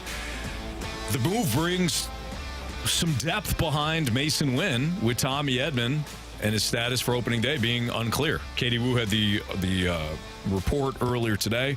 And we asked for some of your mic drops. You can also hit us up on the Air Current Service text line, 314-399-9646. But just your thoughts to it as the Cardinals signed yet another veteran. But I do think that this is more about, Tommy Edman's status and Brendan Donovan's status than it is necessarily about Masyn Winn or about even Brandon Crawford. But we will get into this about 10 minutes. So if you want to leave us a mic drop on that, great. We'll start to hit some of your mic drops in about 10 minutes or so. But we got NFL 4 downs right now. First down. Carey, Anthony, as the NFL scouting combine gets underway in Indianapolis, the news is that the quarterbacks, the two chief prospects there, Caleb Williams, formerly of USC, and Jaden Daniels of LSU, neither individual will throw. And there's another big-time Indy spectator of sorts. That would be Marvin Harrison Jr., the top wide receiver in the class. Do you envision any sorts of changes to the institution or the setup of the NFL scouting combine moving forward? Because that particular weekend or week of events seems to be diminishing more and more with each passing year. No, I think they have it exactly how they want to have it. They have monetized it. They got it on NFL Network, and they're showing you the entire combine, which used to be a secret, back in the day where no one knew. You weren't allowed. You had to be special invite to even just sit in there and watch it. So I don't think they have an issue with what they're doing. Some of these guys don't participate in the combine because they know I'm going to be a top 5 pick. I'm going to be a top 10 pick. I'll continue to prepare and show up on my pro day where I'm more familiar, more comfortable in an environment that I've been in for 3-4 years. And I can have success there and not worry myself about. Now, I'm sure they'll still go through some of the meetings and the physicals and, sit down with teams and talk. But I don't really have an issue with guys not participating in the combine if you are a guy that is going to be drafted highly. Yeah, if it can help you, I think you should do it. I also think, too, that the NFL combine is more about those meetings than anything else. Unless you're somebody, if you're an offensive lineman or a defensive lineman, and you get on the bench and you don't have an injury and you rep, 225 twice, right, you haven't been working out. So I think that's just not strong. Or you're not strong. That's an indication too. So I think the combine's more about that as opposed to like quarterbacks that are throwing. You're going to throw at your pro day. You're going to throw, you're probably not going to throw an incomplete pass at your pro day a lot of the times. I think teams just want to know if you're working out, know if you're taking it seriously, more so than judging everything off of the combine to your pro day. I think teams know that. I hate when general managers, coaches, they get just so caught up in the performance of a pro day that you forget what that person did on film. Absolutely, yeah. Like he looks great. There's not a point in time where you're going to play football in shorts and a t-shirt where you're going to be. If you're laying on your back pushing something up, you probably got big people on you and you're trying to get them off of you. Like, you never lay on your back on the football field and push people up. None of those. It's just about strength, and it's about making sure, again, you're working endurance. out. But, again, I want to see what they do on film. Yes. I want to see how well they perform versus players that are as good as them or better than them. That's the thing that I'm going to take more stock in, as opposed to, now, if he comes out and I have questions, I think he might be a 4.6 guy, and he runs a 4.4, okay. Yeah. That definitely triggered something. Or if I did think he was a 4.4 guy and he ran a 4.7, that might send some alarms as well. But I'm still going to look at the film. If he's pulling away from people on film, maybe he just doesn't run well when it's like taking a test. Some people just aren't good test takers. Very true. So I put more into what the film shows me as opposed to what this combine will. Speaking of which, Carey, where do you stand on the test? Because if nothing else, last year, C.J. Stroud essentially made a mockery of all of those who criticized his score on the old Wonderlic. Yeah, I mean, clearly, he's a football player, and he showed it on the football field. Like, if I got to sit here and take a test and you want me to get a certain number of questions answered in a certain amount of time, maybe I don't feel like taking it. Maybe I'm tired. Maybe I'm not good at taking tests. Maybe I have a level of stress when it comes to taking tests. But that doesn't mean I got stress when it's a linebacker blitzing and I can stand in that pocket and throw it. So, again, watching film tells me more. All these other things should just be things you add on. It shouldn't be the one thing that you look at and say, that's the answer. Because if that's what you were looking for, that's what you were going to find. Yeah. So film, and then if the questions are answered at the combine and at the pro day, then you know what you got. Second down. On to another veteran signal caller. Let's ride into two more Super Bowls, appearing on the I Am an Athlete podcast with Brandon Marshall, if I'm not mistaken. Denver Broncos quarterback Russell Wilson, who knows exactly where he's going to land this coming season or thereafter, indicated that not only does he want to, or plan on, rather, winning a pair of additional Lombardi trophies, trying to go after the ultimate prize, he's willing to basically go wherever that journey will take him. Russell Wilson's viability as a starter next season in the NFL, guys. What is he going to do? I mean, who's going to pay him? Who's going to pay him? Who's going to take that contract? Who wants him based on what you have seen? It's not just on the field. It is off the field. He's not self-aware. I don't. Hey, look, you have to have confidence, right? When nobody else believes, you believe. You at least believe in yourself. He's got that in droves. Well done there, Russ. You should be teaching motivation. You should be doing motivational speeches somewhere. You should be down in one of the hotels, having your annual motivational speech banquet. Talk. Yes, you could do that. You don't think you can't play quarterback? You can't play quarterback anymore. Soon enough. Why? Yeah. Somebody's gonna. The Broncos are gonna have to pay him. Did you watch him play? I did. It was. Sean Payton did everything possible to make sure that Russell Wilson was out of the game plans. Even when they started to play well, you watch those games, he did everything possible to make sure that Russell Wilson really didn't have to play quarterback. Go back and watch those games. The throws were fairly easy. Did Russell Wilson make some play? Yeah, of course. But Sean Payton told you everything you needed to know about the status of Russell Wilson. Then when you get to the contract, and you're looking at dead cap money of nearly $50 million in 2025, $85 million this year. Nobody's going to take on that contract. He's going to be in Denver. He's going to be back. I don't know why people think he's going to the Steelers. Do you think the Pittsburgh Steelers are going to pay $40 million for Russell Wilson? If I'm the Steelers, I'll call Chicago. I'll see what they want for Justin Fields.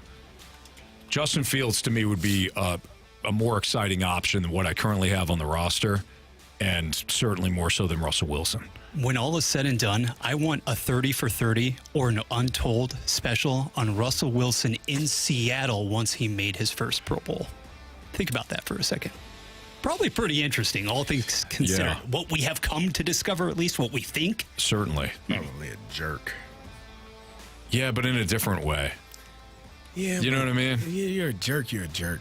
But there's different ways to be a jerk. But passive aggressive jerk is worse. I agree. Is the worst type of jerk. Yeah. Like, it's good. Right. But you just don't talk to him. No, you're blanking with me right now. I know you're blanking with me right now, but you can look at me and tell me that no. Right. Yeah, I'll be there. What time is it? Yeah, I'll show up. And then never show up. Yep. Yeah, no, we're good, buddy. Yeah, sure, buddy. Sure, pal. Right. Never. Nobody had his number in Seattle. Yeah, whatever. He's done. What a weird thing. What a weird storyline for Russell Wilson. Just leave the baby future out of this. Third down. The Chiefs and Andy Reid expected, according to multiple sources, to begin negotiations shortly on a new contract. It would make the 65-year-old the NFL's highest paid coach. That's right, he isn't already. So going into next season, talk about a realistic shelf life for Andy Reid to remain at the controls in KC. So, I think he could coach for the next 3 to 5 years if he wants to. What's stopping him? 65. I mean, he's probably, I would say, at least 5 more, and try to squeeze as much juice out of this as possible. Yeah. If you got one of the greatest quarterbacks to play the game, hell am I leaving? They're on autopilot at this point. Yep. Like, there's still work that has to be done, obviously, and there's things that they have to do and stay, in shape and in mindset and do all of those things. But this is a program that it's running on its own. Yeah. Like, and Andy Reid is just guiding it. He no longer has to, jerk the steering wheel. He's just riding along. Patrick Mahomes is the captain, and he's just saying, "Hey, buddy, what do you need? I got you. Hey, what do you want to do? Okay, yeah, we can do that." It feels easy. It feels easy. It shouldn't be. No. It feels easy. All those years as an assistant, all those years in Philadelphia, all that criticism. You got Mahomes. You got 3 Super Bowls. You might as well keep going. If you have a passion for it, keep going. And Andy Reid seems to love the challenge. I mean, last year was a challenge in and of itself, just because it wasn't smooth at all. You got to let's not forget, you had to win 2 road games just to get to the Super Bowl. You had to go to Buffalo. You had to go to Baltimore. You're a dog in both situations there. First time with Patrick Mahomes as an underdog on AFC Championship, or maybe not an underdog, but certainly a road team on Championship Sunday. You got there. You get to the Super Bowl. You win that. You come back. I mean, if you're Andy Reid, you might as well just keep going. If he loses the pass, he gets bored, whatever, then walk away. But no reason to stop now. I would have hired Eric Bieniemy back so he can I can just sit there. Yeah, where did he go? Did he go to college? UCLA. He went back home. Okay. UCLA, right? Yeah. Interesting. Where he started 20 years ago, if I'm not mistaken. Coaching? Really? Yeah. Really? I didn't know that. Wow. Interesting career path, circuitous. That is interesting to see Bieniemy go there, Wink Martindale go to Michigan. You're seeing some NFL coordinators go to the collegiate ranks. Wherever they're paying, Anthony. That's true, too. Yeah, you're right. Kind of how that goes. 4th down. Last one, let's take it to the field. Cincinnati reportedly placing the franchise tag. Not a shocking decision here on T. Higgins to retain him for at least 1 more year. The value will eclipse about $20 million. So you have Jamar Chase, obviously positioned as one of the highest paid and best receivers in the league. We know about Joe Burrow's contract. Joe Mixon, in all likelihood, on the way out. So is this truly the last ride for this current core of Cincinnati skill players? I would say yes. You can't pay both guys, because if you're paying 2 wide receivers, what are you not paying for? Because you're gonna be deficient someplace else. I would rather be deficient at the wide receiver position, knowing that I have a number 1 in Chase, than be deficient in pass rushers, be deficient along the O-line. I think Cincinnati, if they have the cap space to do this, great. If they can somehow work a manageable deal with T. Higgins, fine. But you can find wide receivers in the draft. Cincinnati has proven that. One of the things that obviously is going to help the salary cap going up. You get $30 million more. So that will help.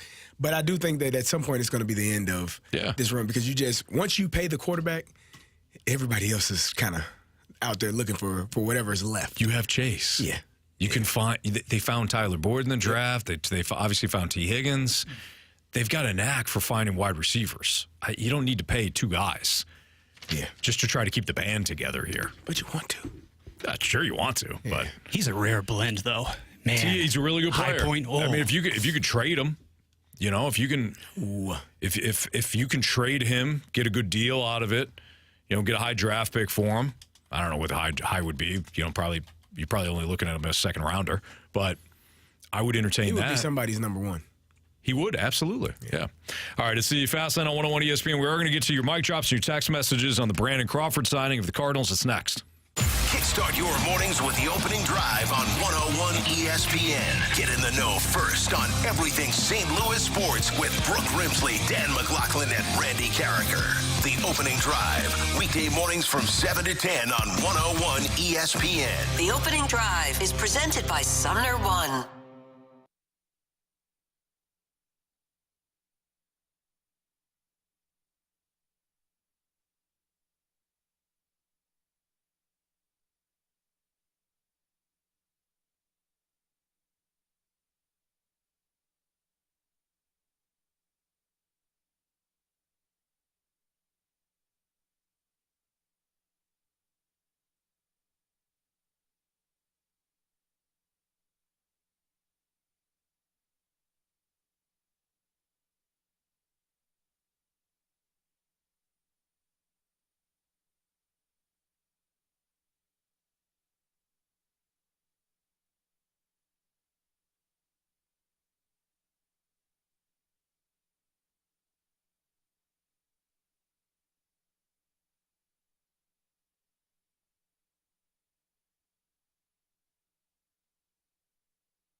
listening to The Fast Lane, broadcasting live from the Car Shield studio on 101 ESPN.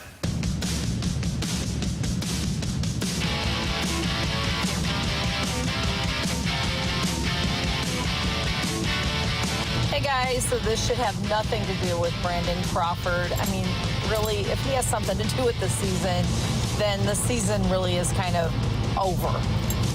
This has something to do with the Cardinals not being up front about Edmonds' surgery, your starting center fielder, your backup shortstop, and your possibly either backup or starting second baseman at the top of the order with his bat. And it's all a big secret. And 5 to 6 month recovery? What in the heck did he have done? Lisa brings up really good points. I don't know. The last part, I have no idea. Different people have different recoveries when it comes to surgeries. And when it comes to Tommy Edman and the wrist, who knows? Maybe it's just it's still too sore. You want to make sure that he plays the entire season. You're hoping that this is going to be a different season and you're going to be in it late. So if you have to punt the first part of the season, like let's just say April, not that those games don't count. They count the same way as the games in September do. But if you're the Cardinals, you want to make sure that your talented center fielder, Tommy Edman, is good to go and doesn't rush back. So I can't speak to the surgery and the recovery. But anybody that has listened throughout today's show knows that I'm in line with what Lisa said. This is signing Brandon Crawford. If you just jump it in your car, you're like, wait a second, who? The Cardinals are signing Brandon Crawford. Yes, that Brandon Crawford, the shortstop formerly of the Giants. He only played in one spot. He was a Bay Area kid. He grew up rooting for the Giants. In fact, there's this famous picture of him as a little kid when the Giants were threatening to move to St. Pete. They were going to move to, basically, they're going to be the Rays. I mean, they're going to move there. And there's a Sports Illustrated picture of a young Brandon Crawford hanging on the railings at Candlestick Park saying, please don't move the Giants. And I think they redid that photo with him as an adult playing for the Giants awesome. Many years later. He's always been a Giant up to this point, but obviously he feels like he can still play a little bit. This isn't about Crawford. This is about Tommy Edman's injury. This isn't about Masyn Winn. Brendan Donovan. And Brendan Donovan as well. Because we don't know the extent of how healthy they are or when they'll be able to perform at the level you need them to perform. You're assuming that Donovan's good to go because we saw him over the weekend. He had an opportunity to turn a double play. Yeah, but if that's the case, you don't trust Brendan Donovan to play shortstop in a pinch, in a squeeze. If you needed, I think that he could play shortstop for you. You got Matt Carpenter to play second base, right? Yeah. No, I would say Nolan Gorman over Carpenter. I mean, Nolan has to have some days. Gorman? Why don't I just want Nolan Gorman to swing a bat, man. Okay, that's all I want. Well, he can play second base. I want him to swing a bat. Now, I don't want you bending over, picking up balls. Don't worry about it. Right. Just swing hard, and swing often. Yeah, and just swing. Don't do much else. You can have Donovan in for a pinch. I think this is, like I said before, I think this is a break glass in case of emergency situation. I think if Masyn Winn suffered some serious injury early in the season and Tommy Edman's still on the IL or he's down in Memphis, on a rehab assignment, you have a veteran that can step in, and you don't have to reshuffle things so much. Where you have Brendan Donovan as your shortstop, and he's still recovering. I think that this is just a depth move, and I don't even think Brandon Crawford lasts the entire season. If Brandon Crawford's still on your roster in June or July, something serious went down. Winning, because you know why? He's a winner. He is that. He is a winner. Yeah. He's a world champion 2 times. 2 times. Yeah, played on a great San Francisco Giants team. They know how to win out. They knew how to win. Mm-hmm. Bruce Bochy and those guys, they were good. And that's why they signed him. Bring that veteran leadership, that winning culture. It's what you need here. You keep doing that, Carey. I don't know, man. Because I don't know. Why do you keep carrying the water? They are trying to find something. They haven't found it. You ever been walking Jordan around Montgomery's number? You haven't been. You just searching, and then you don't know what was I looking for? God dog it! And then you go back. Oh, my keys. And then you're searching. They're in my pocket. Like you're just wandering around the house. That's how I envision. Typically, I'm hammered in those situations. Are you saying the Cardinals are hammered? Maybe. That would actually be okay with me. You would be okay if they were. They're like, listen, I was drunk when I made that move. You think they lost Jordan's number? Jordan Montgomery? Apparently. You think they like, hey, Anthony, Jordan Montgomery has not come out and said he wants to be here. That's the difference. If he comes out and says he wants to be here, then they would sign him. You know what Brandon Crawford said? I want to be here. There you go. Sign him up. I want to be here, Lance Lynn, and sign him up. Sonny Gray, yes, Kyle Gibson. Kyle Gibson style. They want to be here. We're open for business. There you go. Doesn't seem like it, Nah, Mo. not really. Yeah. All right. I know Justin and Luke sent us some mic drops. We will continue this. We'll love to hear from you because, hey, if we're going to ask for mic drops and you deliver, we're going to play them. So we still have 2 more hours of the show left. But we got to get to the Gauntlet. Do we need a new one? You got one, Bradford? You got one? Okay. We need one. All right. Oh, we need one. We do. So text in 314-399-9646. That's the Air Comfort Service text line.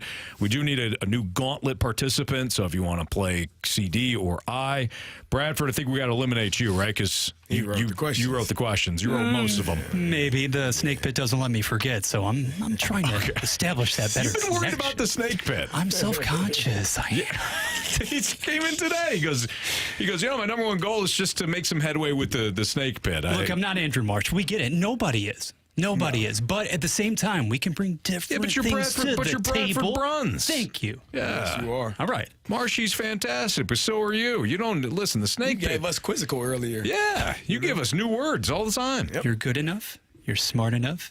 And gosh darn it. People like you. People like you. That's right. All right. Gauntlet next on 101 ESPN. 101 ESPN. Everywhere you look, that's where we are. On your radio, online, on your mobile device, and in your app store. Search the 101 ESPN app now in the App Store or Google Play.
exclusive home of St. Louis Blues hockey. WXOS HD1 East St. Louis, 101 ESPN.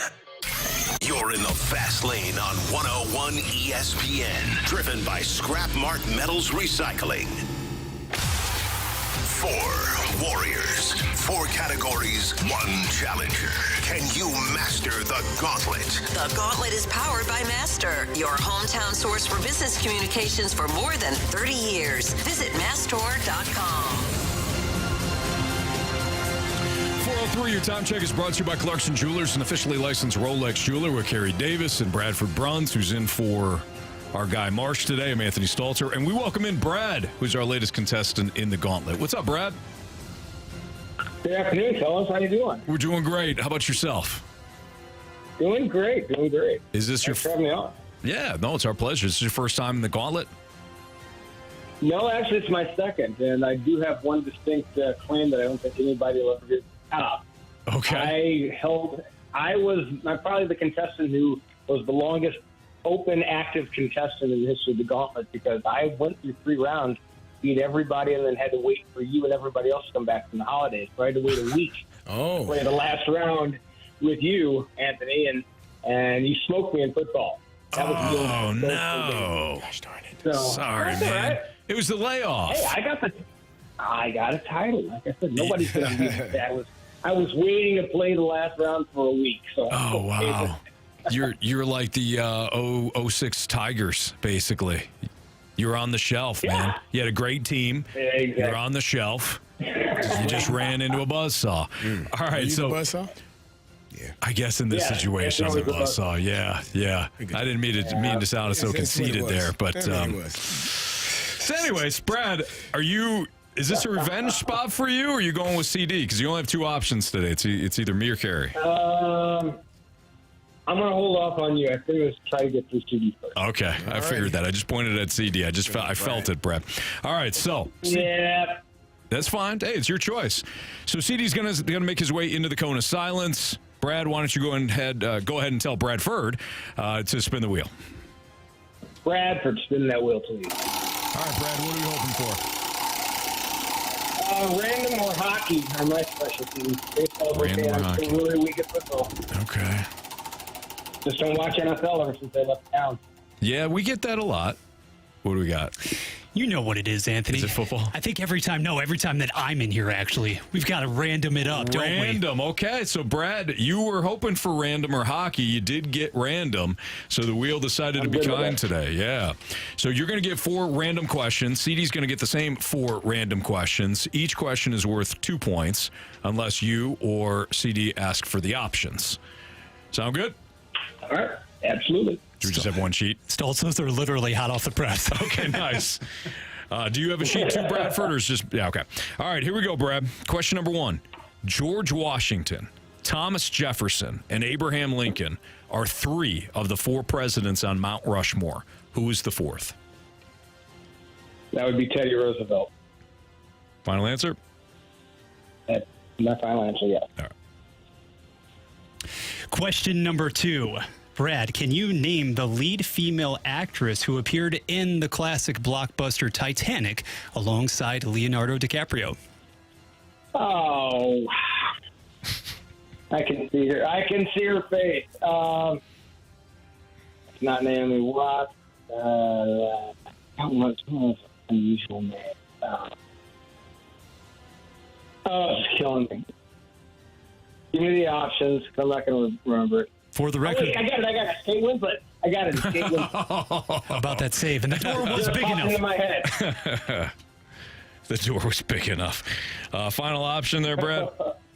Yes, it's Kate Winslet. Sorry, right. I didn't mean to tease you with the options. No, that's all right. Question number 3. Whose state nickname is the Natural State? Whose state nickname is the Natural State? I have no idea. I'll take the options on this one. All right. Rhode Island, Delaware, or Arkansas? It's not Arkansas.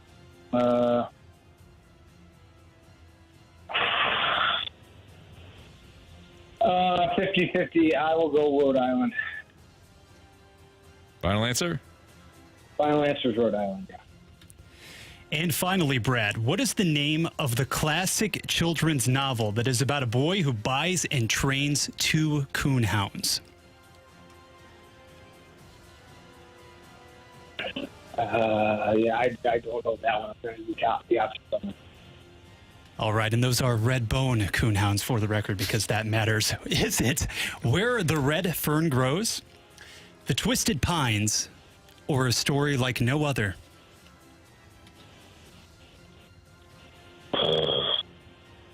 I don't know why Twisted Pines stuck out in my head. I'll go Twisted Pines, final answer. Okay. All right, let's welcome back Carey Davis from the Cone of Silence. Brad, how you feeling? The first one I felt good about. I felt 50-50. That's about how I feel right now. Okay, all right. I don't know about that. All right, Carey's back from the Cone of Silence right now. How was it? Me and Ryder were listening to some mic drops and envisioning people's faces as they were talking. Okay, that's a fun game. Interesting. One I have not played, but Yeah, that's it's fun. Yeah. All right, Carey. Pack a lunch, kid. Oh, wow. You got random today. Oh, come on. Yeah. Come on. It's true. I hate it. Are you ready? Yep. George Washington, Thomas Jefferson, and Abraham Lincoln are 3 of the 4 presidents on Mount Rushmore. Who was the 4th? It's a very good question. Is it one of the Roosevelts? Give me the options. Your options: Theodore Teddy Roosevelt, Calvin Coolidge, or Franklin Roosevelt. God dog it. I knew it. I'm going to go Theodore Roosevelt. Final answer. Okay, Carey, question number 2. It's Oscar season, so this would be fitting. Name the lead actress who appeared alongside Leo DiCaprio in the blockbuster movie Titanic. Oh, man. Rose. But what's her real name? I know her. I see her. Oh, man. Kate, not Middleton. That's a queen or princess, right? No. Kate Winslet? Is that right? Final answer? Yeah, Kate Winslet. Final answer. You leave her alone, Billy Zane. I think that's it. All right, question 3. Whose state nickname is the Natural State? Whose state nickname is the Natural State? I think I know, but give me the options. Rhode Island, No. Delaware, or Arkansas? I'm glad I didn't know. I didn't know. Rhode Island, Delaware, or Arkansas? Arkansas? I feel like Arkansas is like the spring one. Let's go Delaware. Final answer. All right.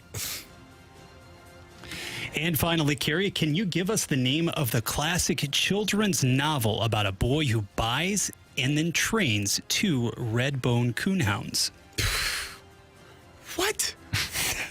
What the hell is a coonhound? Mandatory reading. Options, please. Option A, Where the Red Fern Grows. No.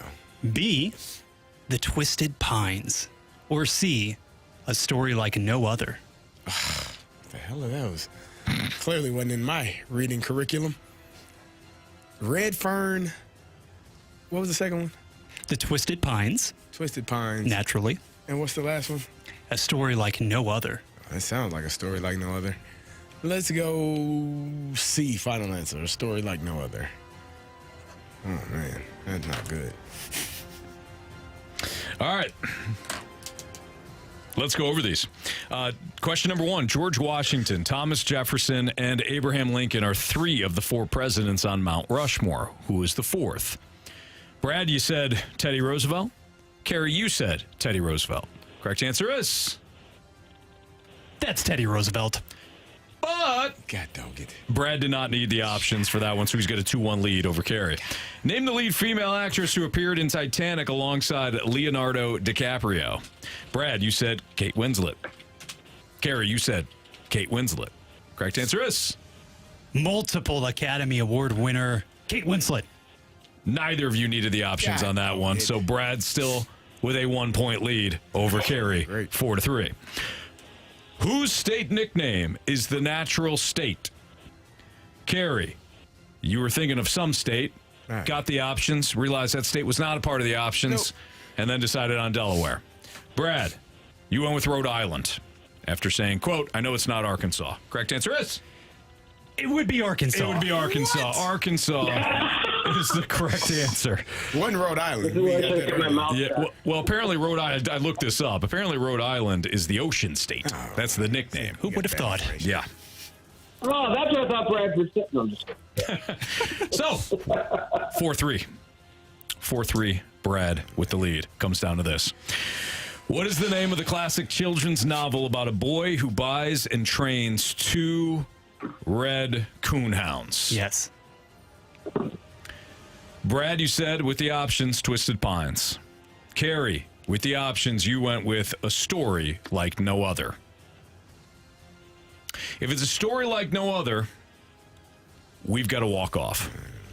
If it's the Twisted Pines, Brad's going to win by 2. If it's Where the Red Fern Grows, Brad still wins by 1. Brad. You have chosen wisely. So, the name of the classic children's novel about a boy who buys and trains 2 red coonhounds is Where the Red Fern Grows. Man, that red is in the name, huh? Yeah. Probably should have paid Bradford gave you a little hint on that one. I think S.E. Hinton was responsible for that, too. Goodness gracious. All right, Brad, congratulations. You win 4-3 today over Carey. So you'll be back tomorrow. We have no idea about Jamie's schedule, so you may have to face me, or if Marsh is back, you can take on Marsh. Either way, we'll give you a call. Sounds great. Thanks again. Great job, Carey. All right. Congrats, Brad. Thank you. See you, buddy. Carey. It's so difficult. I hate random. Yeah. Nothing proves how big of an idiot I am more than random. You just don't know. Nope. You don't know what you don't know, though. It's true. But you know what? I also like to think this is a learning opportunity. Always. Now I know the natural state is Arkansas. Yep. I was thinking it was Colorado, but it wasn't an option. The natural state, Colorado. Okay. Yeah. That's where I was going. I'm fine with that. All right. So Cody Bellinger has returned to the Cubs. What's the impact on the NL Central? We'll get into that next on 101 ESPN.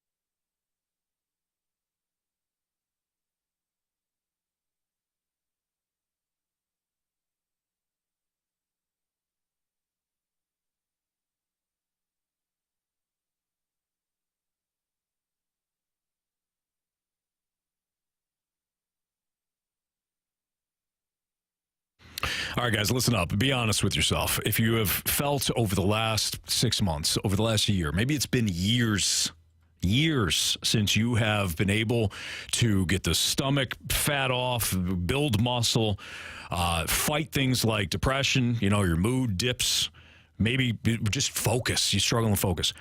Head down to mentality, because what you're doing probably isn't working. And the faster that you recognize that, and the faster you head down to mentality and tell them Jamie and I sent you in there, the faster you're going to get on the track, the right track, to feeling like your old self again. When it comes to mentality, they can help you get back on track if you're low on testosterone. And as we get older, guys, it's natural. It occurs less within the body. It is nothing to be ashamed of. It's nothing that, even you're doing most of the time. But if you're not going to do something about it, then listen, don't complain about feeling bad all the time, or don't complain about, not having the motivation to head down to the gym or eat right. Mentality is going to help. Trust me on this one. It's worked for Jamie and I. We've been using it now for several months. We love going down there. They do an outstanding job of making sure that you're in peak health conditions. They'll take your blood, and they'll make sure that if you are low on testosterone, what the right dosage for you. If you're low on certain vitamins, they'll make sure that you have those as well to complement the testosterone supplements. But when it comes to mentality, they're going to get you feeling great in a very short period of time, and you're going to wish that you had head down there a lot sooner than you did. If you do go down there, visit them in South County or in Chesterfield, 2 different locations, or visit them at lowtusa.com.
in the fast lane. Coming to you live from the Car Shield studio on 101 ESPN. This deal, a clear win for the Chicago Cubs. They brought back their best player from last year at much below what his overall asking price was when the offseason began. In the National League Central, this is a major move. With Bellinger signing, the attention now shifts to a few remaining free agents: Jordan Montgomery, Blake Snell, and Matt Chapman. So that was John Morosi talking about the Cody Bellinger deal. ESPN's Jeff Passan was one of the first to report that the Cubs and free agent slugger Cody Bellinger agreed to a 3-year, $80 million contract. I had a buddy, Carey, that texted me a month or two ago and said, hey, why wouldn't the Cardinals be interested in Cody Bellinger? 3 years, $80 million. I go, dude, he's going to get way more than that. Are you kidding me? No, he signed 3 years, $80 million. So his market, as John Morosi noted, was much lower than what he thought he was going to get. I mean, we saw $150 million. We saw $175 million over 5 years. And it certainly sounds ridiculous now, but the market just never materialized. And this goes back to what we were talking about with not only Bellinger, but also Blake Snell and Jordan Montgomery. They're not hearing the numbers that they want, or they are getting better offers, but from worse teams. This is, I think, part of the problem in Major League Baseball right now. If you're a free agent and you want to play for one of the handful of teams, and I say handful very loosely, there's about 5 or 6 teams that are actually going to be competitive and maybe win a World Series next year. If you want to play for one of them, you may have to take a lesser deal. And I realize the Cubs are not a team that is, I don't think they have enough to win a World Series or even compete for one. But he had a lot of success there last year. Mm-hmm. He obviously felt comfortable there. He completely rehabbed his market after several down years in L.A. It was either this or maybe you go to a team that is not competitive at all, and then maybe you get your 5 years, $100-and-something million. Well, he got a couple of options. So after this year, he can opt out if he chooses to do so, or he can stay in and ride the thing out for all 3 years. I mean, you have to make a decision on what's best for you, your pockets, and I guess if you want to win, finding a place where you can play and hopefully win a championship. And maybe you felt like they could do that in Chicago. And those other places that you were talking about, maybe not as likely to have an opportunity to be playing come October. Right. The fact that he had opt-outs also illustrates what we're talking about. He wanted more. He wanted more. Yeah, so if he has another big year, takes another bite at the apple. But he could run into the same issue. Probably will, quite frankly. A year older. I mean, unless you just have one of those top 5 MVP type of seasons and make a push through the playoffs, then maybe you're looking at a contract where people will pay you a little bit more. But $30 million a year is not anything to sneeze at. That's good money for the next couple of years, and I think the third year is $20 million. So he's going to be A-okay, but it's just weird how that all played out. I mean, Jordan Montgomery is still waiting. Blake Snell is still waiting. And I think, Scott Boras being their agent, they have to – clearly Cody Bellinger had to make a decision. I want more, but there's just not more out there. Yeah. So now what? I got to take what's given to me and I don't want to say settle because you're going back to where you were just at last year, but settle for what I don't think my market value is. Yeah. I realize the Cardinals. I watched them just like you did last year. I realize how bad the Cardinals were a year ago. I think they have an opportunity to go from last to first because the division stinks. But the Cubs, now that they've added Cody Bellinger again, the Cubs look formidable, at least within the confines of the NL Central. You're looking at a lineup that's got Horner, Swanson, Happ, Bellinger, Suzuki, Morel, and then you get to the bottom there, and they've got guys like Yan Gomes and Madrigal. But their rotation is better than yours. Steele, Tyone, and we are kind of factoring in that Imanyaga is going to be good coming over from the international market. Kyle Hendricks and then Jordan Wicks, or maybe they go with Assad, whoever they go with fifth. Their rotation is better than yours, not by light years, but it's better. The offense, top heavy.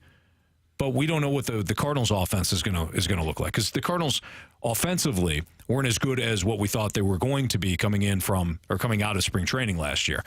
But for all intents and purposes, This is your top competition in the NL Central. Well, the Reds are young, but we'll see. The Pirates aren't trying, and the Brewers are continue to shed their best players. The Reds surprised some people last year.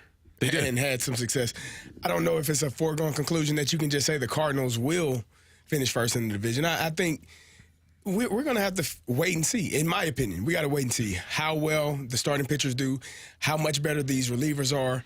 Do the hitters actually hit in timely situations? It's a lot of things that I think went wrong last year for the Cardinals that I don't think magically just turned overnight. No. So I don't think I am as I guess optimistic as you are in terms of that the Cardinals are definitely going to win the division because they got their butts kicked last year. Yeah. Often. And I just need to see it first before I believe it. But this is, you know where I'm coming from, right? If they were in the NL East, no shot. If they were in the AL East, no shot. If they were in the AL West, no shot. If you're in the NL West, no shot.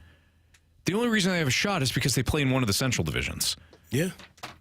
That's it. Yeah. So this is less they played about. in it last year too, Anthony. I know, but the rotation was so god awful, and the bullpen was so god awful last year. I do factor in that your bullpen is a lot better this year, at least projected so. I do believe that this offense is more than capable of being dangerous. Mm-hmm. I do think the rotation, while older, will be improved from a year ago. So if I factor those things in, on top of the fact that the NL Central stinks, that's where I come to the conclusion where it's like, hey, I think there could be a very quick turnaround here. And guys, the team to me that possesses, this is no great secret or surprise, the most intrigue, potential upside would be the Cincinnati Reds, because you don't know exactly what you're going to get from that rotation. You have guys like a Hunter Green, high draft picks, but those guys have not been able to either stay healthy or demonstrate what they could do at the major league level for a full season. Milwaukee, the team that has been your direct competitor for the past 5+ years, ships Corbin Burns out. Therefore, in reason, you'd think that you'd have even a more representative chance of competing for the division crown. This is almost a counterpunch or counter move by Chicago just to ensure it remains as relevant near the top of the division, because starting rotation aside, and we'll see exactly what you're able to get from the import there in the starting five, the offense still needed that big bopper. And who really knows if Bellinger is going to be able to give an encore from last season, Right. but That's they fair. truly needed him. Yeah, no, that's fair. You're right, because he came in. He was terrible for the Dodgers for multiple years before he got to Chicago, and then he wound up having a really great bounce back year. Nonetheless, at least on paper, the Cubs are more formidable today than they were last week. All right, let's get into some mic drops now. We got a slew of mic drops. Your thoughts on the Brandon Crawford signing and the Cardinals overall next on 101 ESPN. Coverage of 101 ESPN is presented by Under Law Injury Lawyers. GetJim.com.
can now watch 101 ESPN live on our Air Alliance Team Studio Cams. Catch every show live on our YouTube channel or at 101ESPN.com. 101 ESPN Studio Cams. Presented by the Air Alliance Team Heating and Cooling. Getting the job done quickly, correctly, 100% of the time.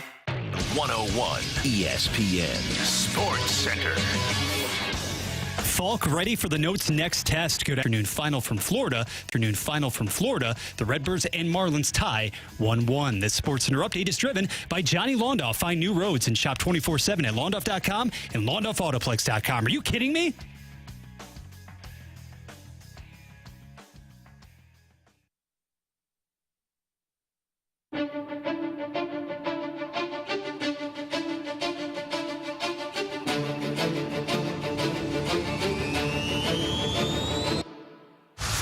I actually like the pickup. I mean, to me, it screams, hey, Masyn Winn, we're trusting you with his job. Because you only have to beat the 37-year-old behind you who's had 2 down seasons, and that's it. And then on the upside, if for some reason the worst happens, he gets injured, well, then you've got Brandon Crawford, who can play some reliable defense for you, and hopefully that's about it. I don't know. I don't see the problem with it. If anything, he can pass on some knowledge to Masyn Winn. I don't know. I'm okay. So that was Robert leaving us a mic drop, and you heard his take on it. The slow down, Stalter. Brandon Crawford signing with the Cardinals. Katie Wood of The Athletic reported it. Susan Slusser of the San Francisco Chronicle had the story early this morning about how the Cardinals and Brandon Crawford would have mutual interest. I'm okay with the signing too, but I kind of see it for what it is. I don't, Robert had mentioned Masyn Winn. I don't even think this is about Masyn Winn, unless Masyn Winn suffers a big injury. This is just a move to bring in a veteran to ensure that if Tommy Edman misses time at the start of the season, and or Brendan Donovan isn't completely ready to handle full-time duties at shortstop, if Masyn Winn were to get hurt, well, you do have this veteran in Brandon Crawford who's done it, been there, done it. Yeah, it's protection, right? It's to make sure that they are protected if something bad does happen. And I think we still don't know when Tommy Edman will be ready to play. I think that's one of the main, for me, that's a main concern because he's supposed to be your starting center fielder. And to not know when or if what the timetable is, I think that's concerning because now who's going to play center field? Is it Dylan Carlson? Does he give you enough? I like Dylan Carlson, but I don't know if he's going to, when he gets this opportunity, he has to make the most of it because more than likely when Tommy Edman is back healthy, he's probably going to be slided right back for center field. Yeah. So, is it a couple of weeks? Is it a month? Is it a couple of more days once the season starts? Who knows? But that can have an impact on the season if Dylan Carlson isn't performing. It could be a spiral effect for everything that's taking place. So what you just said, though, you're right. So the Cardinals don't know either then. Right. That's what they're saying. They have no idea how long Tommy Edman's going to be out. All right, let's hear from Justin next. Thank you for being a friend. Travel down the road and back again. Hey guys, it's Mo, just singing the new theme song for this year's St. Louis Cardinals. We finally got our foursome. We got Rose, Dorothy, Sophia. Now we got Blanche today. Mo is on fire, baby. That's all I gotta say. All right, Mo out. Another winning season coming on the way. Here we go. Is that right? All right. I love that Justin Winn had the theme to Cheers going on there. Golden Girls. Or Golden Girls, excuse me. I was singing Cheers when he started playing it, but then he mentioned the Golden Girls. My bad. But not only that, but he also sounded like Dr. Evil doing Mo, I guess. I don't know. You gotta do better. No, Justin, that was great. I didn't think you had to do better. The mic drop was perfect. It was funny. I just, what are the Cardinals? It was topical because the Cardinals are old now, and the Golden Girls, they were old. No. Old is not the word. They are veteran-led. There's a difference, okay? They have veterans. Veterans are part of your roster. Listen to me. Just trust me. Okay? Veterans are part of your roster to help correct things. They didn't have enough last year. They told you this. So what they do? 38-year-old Matt Carpenter. Come on down. Brandon Crawford, come on down. Lance Lynn, you want to play here? Hell yeah, come on down. Kyle Gibson, you too, sir. Come on down. Leadership is what wins championships, Anthony. Talent does, too. No. Leadership. You have veterans. But don't you need to have talent and leadership? Maybe, but... Like in your prime talent? If you can only get one or the other, you definitely want leadership, right? Right? No? Yeah? Yeah. Because what is talent if it's not led correctly, huh? It's nothing.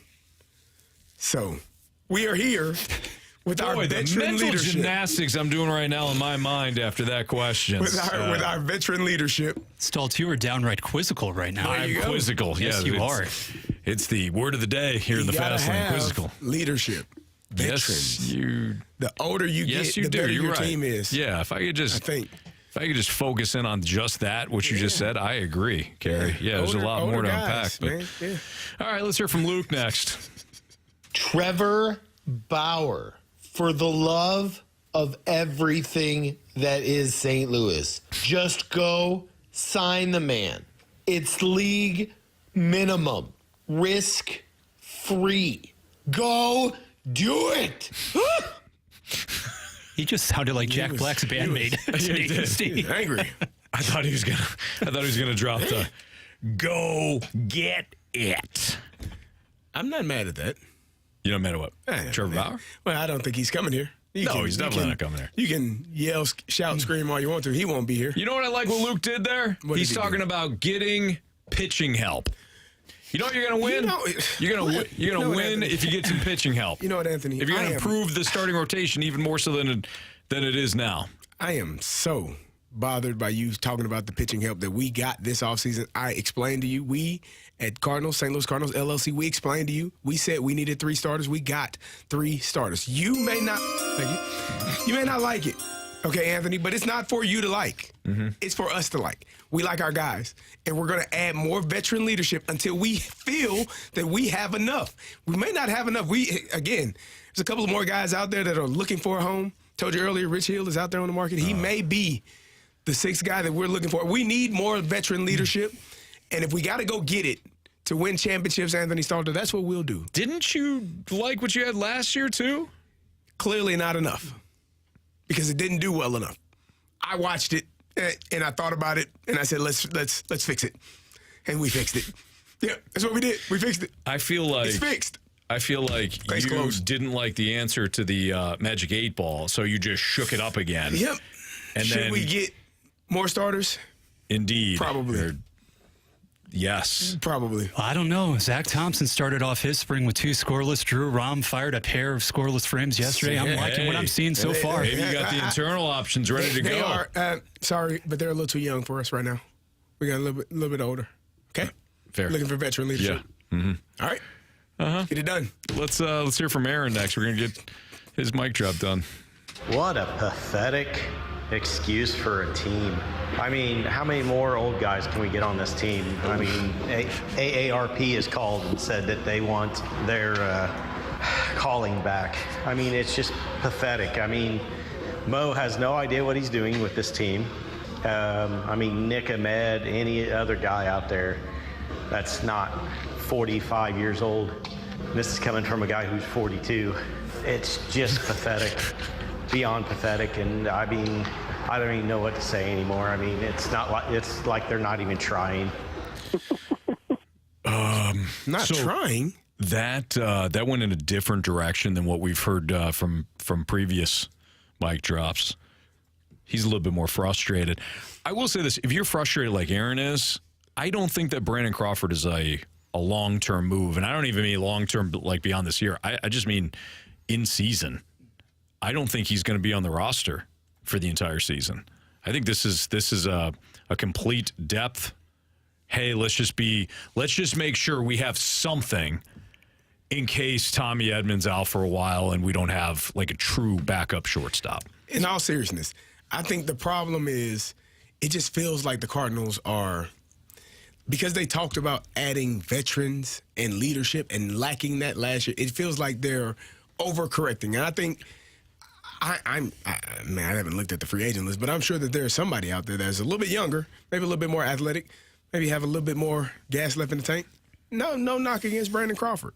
None whatsoever. But Do you have 2 World Series rings? Probably not, but also not 37 years old. Well, you take the good with the bad, right, Bradford? I don't know. You do most of the time. But look at it this way. Through He's this got great lens, too. flow, too. He really does. That quaff, always tremendous. That never ages. No. Never goes out of Always style. looks like it's wet. That's right. Like, it what's probably going is. on here? Yeah. Here's what I like, though. If you look at it from this perspective, Brandon Crawford is not automatically blocking somebody because your young phenom is finally here. You allow him to take the reins and go with it. Again, as long as everybody in this organization, as long as everybody who okayed the move realizes that, to use your terminology from earlier in the show, Staltz, it's a break glass in case of emergency situation only. If Brandon Crawford is there to very occasionally, very rarely spell Masyn Winn, to get a good matchup against a right-handed pitcher, to sit on one, to try to yank one out of the park down that right field line, great. Because that's who he has become at this stage of his career. Yeah. But he's not blocking anybody else who is ready to make the move from Springfield or from Memphis to the major leagues. Masyn Winn is the guy. He has arrived. He's the guy who's going to be in that position for, hopefully, if you are a Cardinals supporter, the next decade. Plus, what's the worst that could happen as long as Crawford is utilized properly? I'm with you. I'm with you on that. All right. I'm Don't with you you, too. all right, man? Nah, yeah. What you guys said. All right. Yeah. Veterans. We'll take a short reprieve from the mic drops. We will get to the more mic drops coming up at the 5 o'clock hour. But let's go to our Sports Six-Pack. Let's do our Sports Six-Pack next. 314-399-9646. You got a question for Carey? Send it there. We'll answer them next in the Fast Lane. Saturday, college hoops are on ESPN. Creighton and Marquette tip off at 1:30. Your home for the NCAA is 101 ESPN.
what you want to hear. Sports. This is the Fast Lane, broadcasting live from the Car Shield studio on 101 ESPN.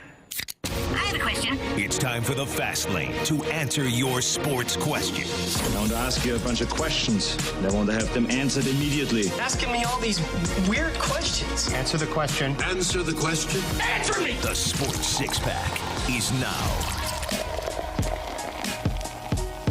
Welcome back to the Fast Lane. This is Carey Davis, joined by Anthony Stalter, Bradford Bruns. We got our Sports Six-Pack. What you got, Bradford? Question number 1. All right, gentlemen.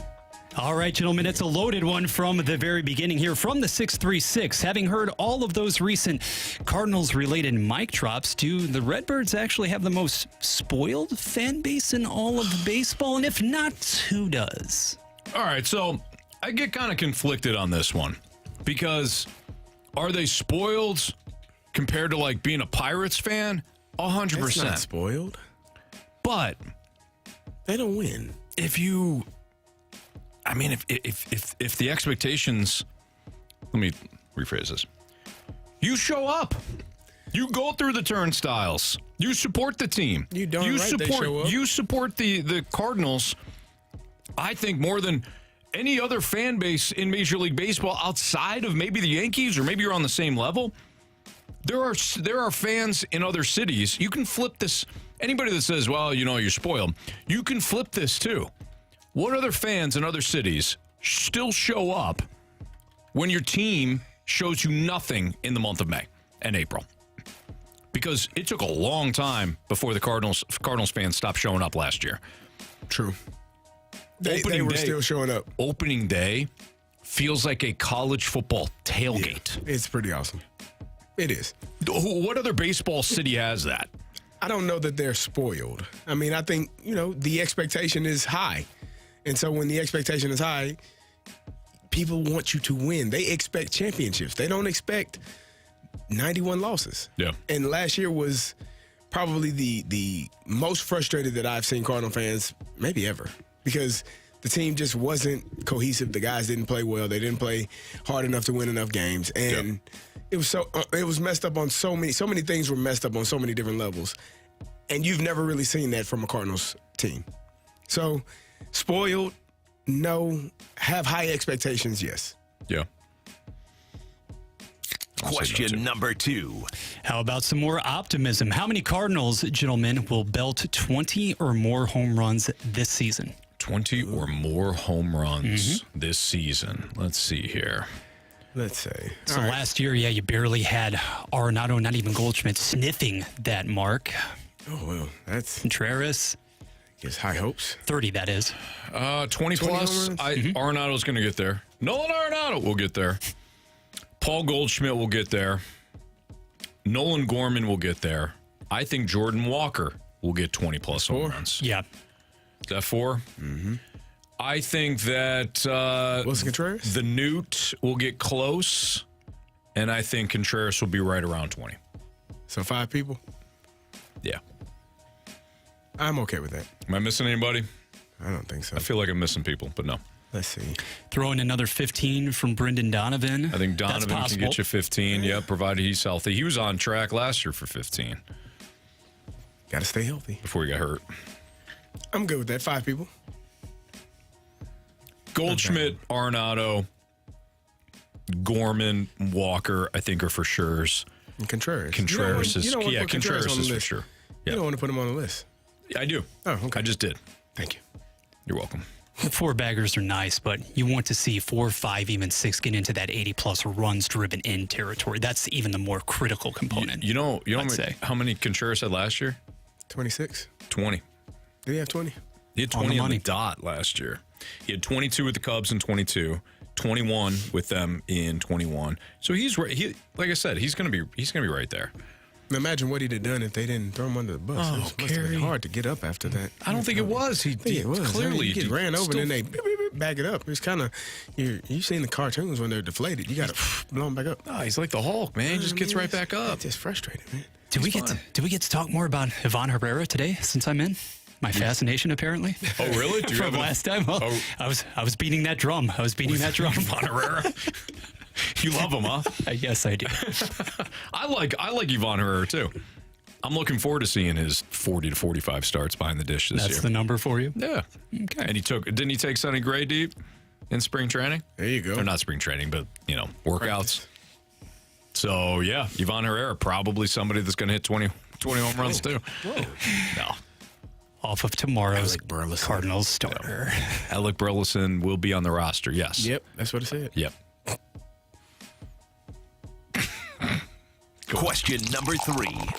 Gentlemen, the back-to-back for the Blues starting tomorrow in Canada. Winnipeg is first, Edmonton to follow on Wednesday. It will actually show us something about the identity of this team, or it will be more of the same before returning home. Cut me off freely. No, You should. It's not. They're not going to show us anything. They're outside of what they've already showed us. I'm not done in terms of, not watching them, but I'm done in terms of what are they? They are what they are. They are an inconsistent team. Maddening? Maddening. Yeah. They are a maddeningly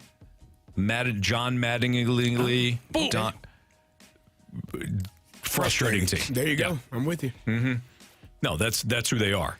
And every time we look at the schedule, like Bradford just did, reading the text line there, every time we do this, where we say, hey, here's a stretch, 4 or 5 games. Will we find out about the Blue? No. You found out already. No. You have found out. You messed around and found out. This is what the Blues are. 1 second, they're beating the Islanders 4-0. The next, they're losing to the Red Wings 6-1. And you didn't have to watch beyond the first period.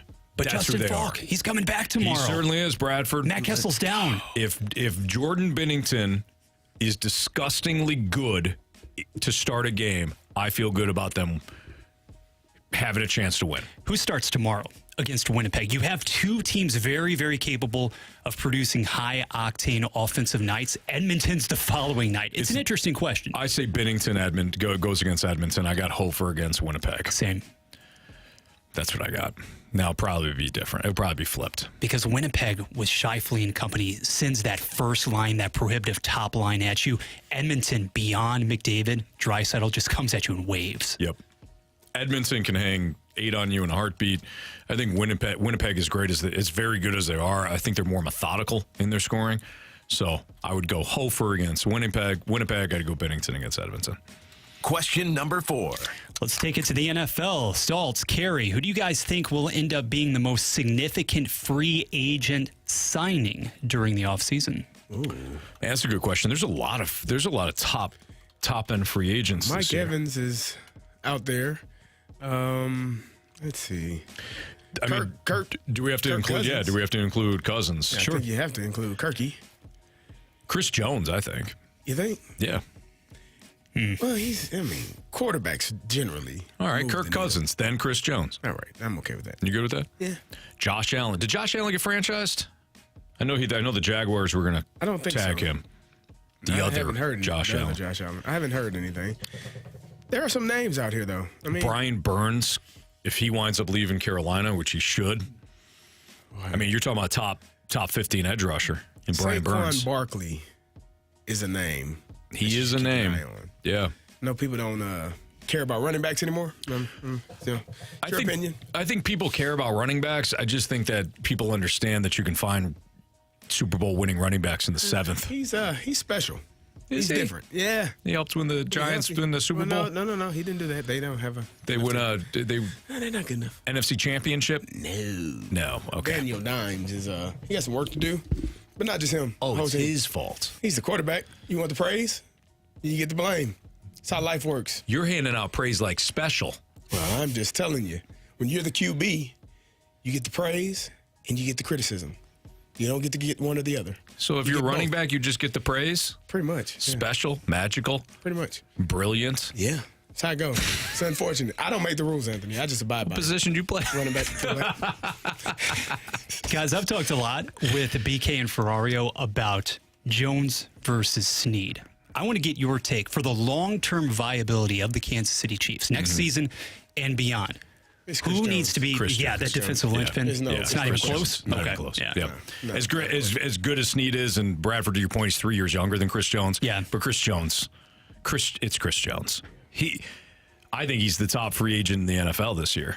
Pressure wins. Despite, him not playing quarterback. Kirk Cousins can be second. That's fine. But it's Chris Jones. But, yeah, he's the most important. There you go. All right, it's Fastlane on 101 ESPN. We will do more mic drops coming up at about 5:15 on the Brandon Crawford signing. But let's get into some 5 storylines to watch as spring training games continue for the Cardinals. The 5 things that, I think it was The Athletic that had the 5 things. But we'll also give you our things that we're looking at when it comes to these spring training games. Next on 101 ESPN. Someone's got to say it. Let it be you. Use the mic drop feature in the 101 ESPN app. Search the 101 ESPN app now in the App Store or Google Play.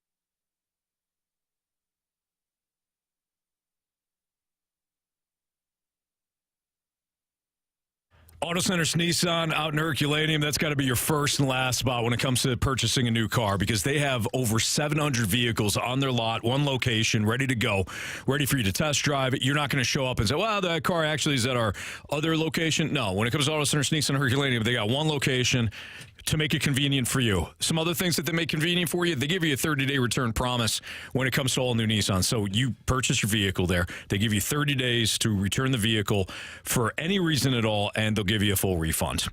But they're so confident that you're going to love the experience and love the vehicle that they don't have to worry about that. But another thing that's great when it comes to Auto Centers Nissan Herculaneum, they give you a lifetime complimentary warranty. Think about that. Free lifetime complimentary warranty on your vehicle.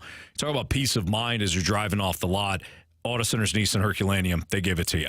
One location, over 700 vehicles, new Nissans and pre-owned vehicles too. So maybe you're not looking at a new Nissan Pathfinder, a new Nissan Rogue, or new Nissan Altima. No problem. They have other makes and models, pre-owned, that priced right, financing options for everyone that walks through the door. Good credit, bad credit, doesn't matter. If you need to finance that vehicle, Auto Centers, they've got you covered.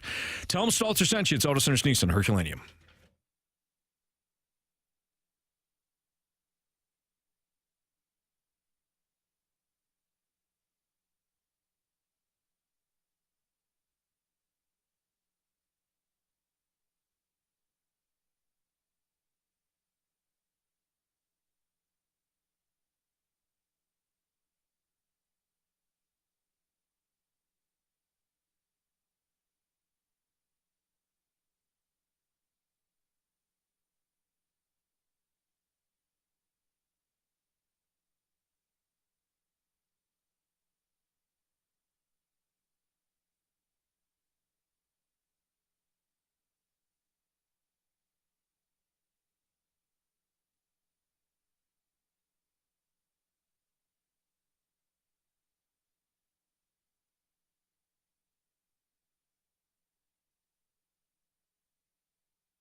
Ferrario are asking their listeners to try and beat the Blues during their weekly special giveaway. Random selected listeners will compete to score a signed Blues puck and a pair of tickets to a Blues home game. The Beat the Blues weekly giveaway with BK and Ferrario is powered by Comfort Experts, your independent American Standard heating and air conditioning dealer. Learn more now at 101ESPN.com.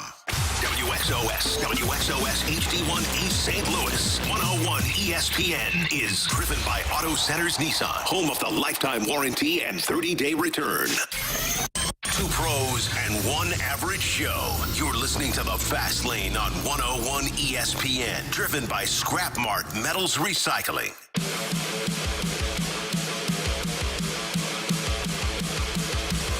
502, your time check is brought to you by Clarkson Jewelers, an officially licensed Rolex jeweler. So Katie Wu of The Athletic put out this article a couple of days ago now, talking about the 5 storylines to watch as the Cardinals spring training games begin. I'm sure we agree with, if not all of them, several of them. But I also wanted to get your guys' thoughts on what you'll be watching when it comes to the Cardinals spring training games now that we're, a couple of games in.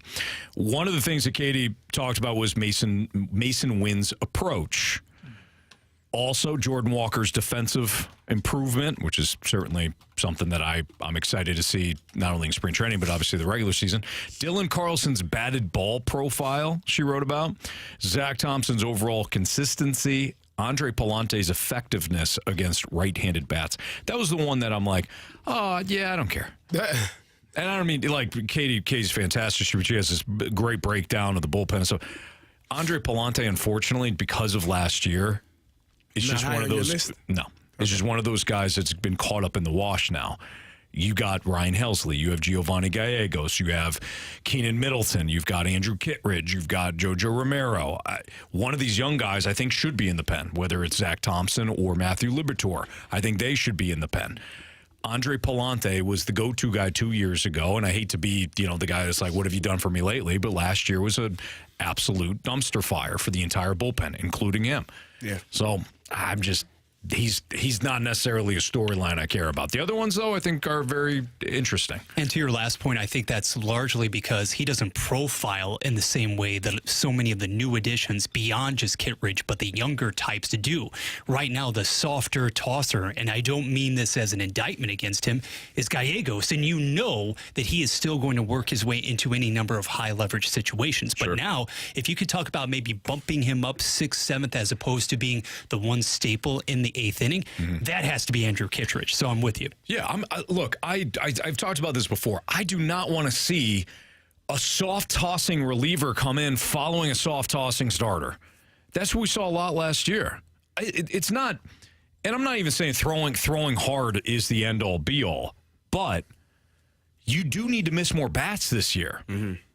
I think the defense will be a strength, unlike a year ago. Right. But last year showed that if you're somebody that cannot miss bats, you're going to struggle. The ball was constantly in play last year. It was constantly rocketed off of opposing hitters' bats. I don't want to see that again. That was kind of the mind-boggling part when you're watching the Cardinals last year. It's almost like they didn't know that the shift was banned.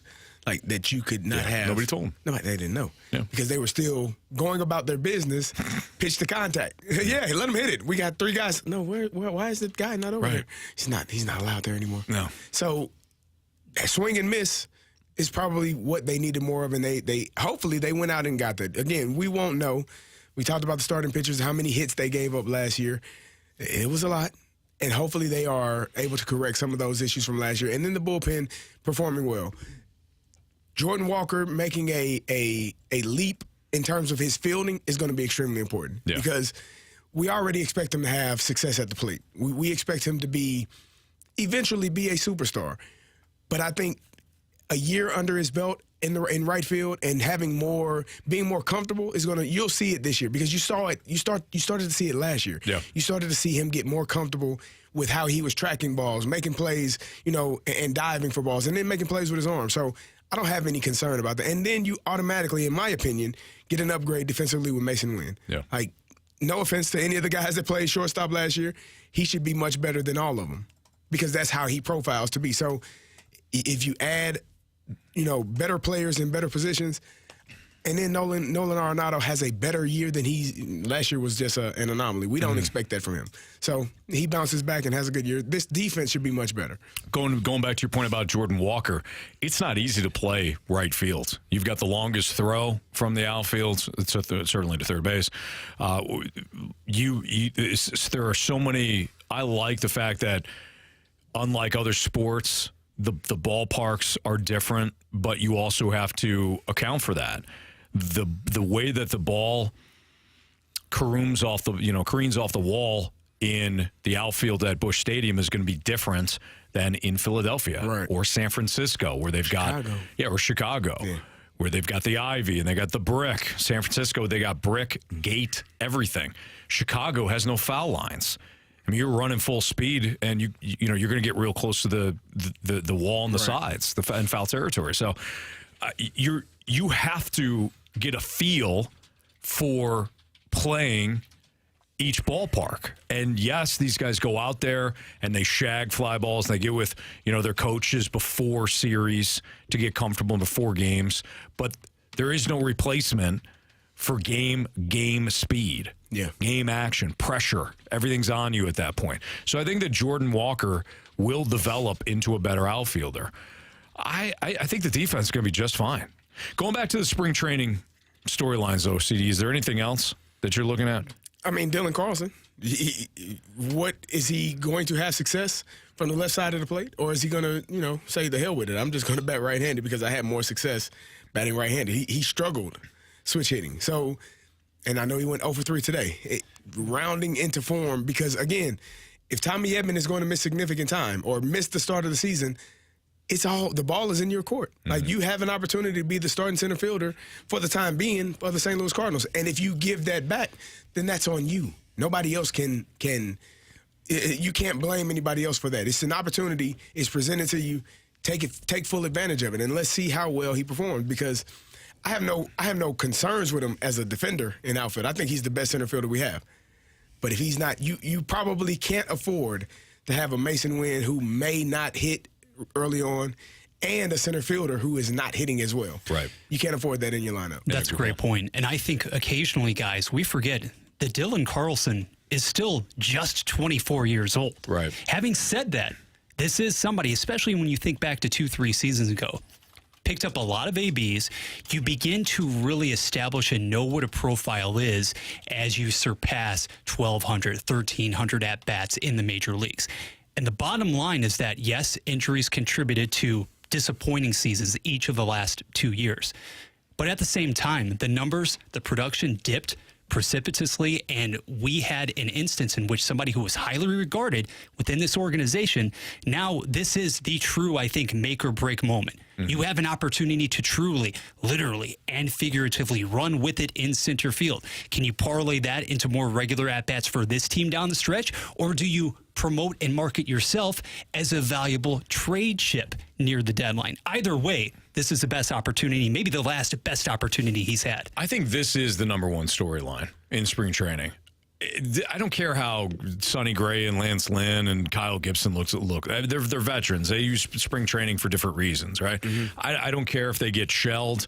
I remember when Miles Michaelis was signed, he had an awful spring training. It was like, this is the worst signing ever, and he wound up having a great first year for the Cardinals.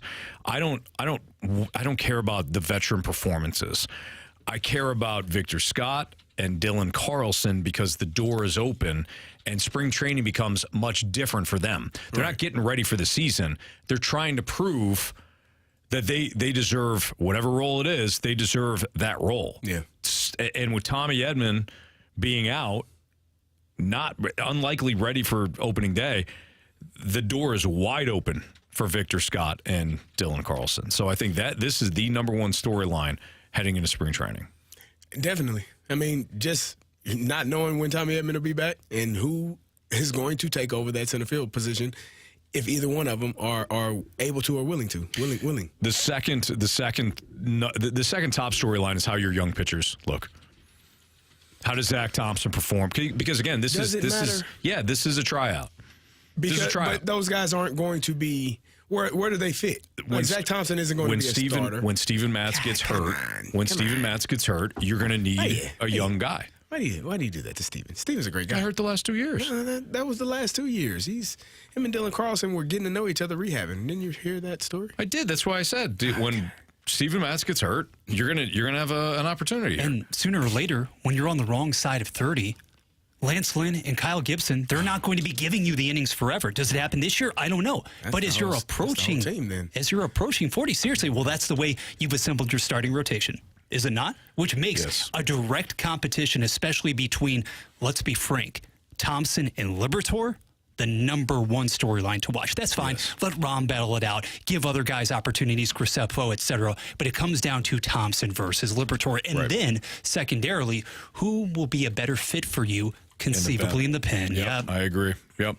All right, that's Bradford Bruns filling in for Andrew Marsh, Carey Davis, Anthony Stalter. More of your mic drops on the Cardinals and the Brandon Crawford signing and just really the state of the Cardinals overall, because we're getting mic drops on not only the Brandon Crawford situation, but just the Cardinals in general after they made a big move today, bringing in a two-time World Series champion.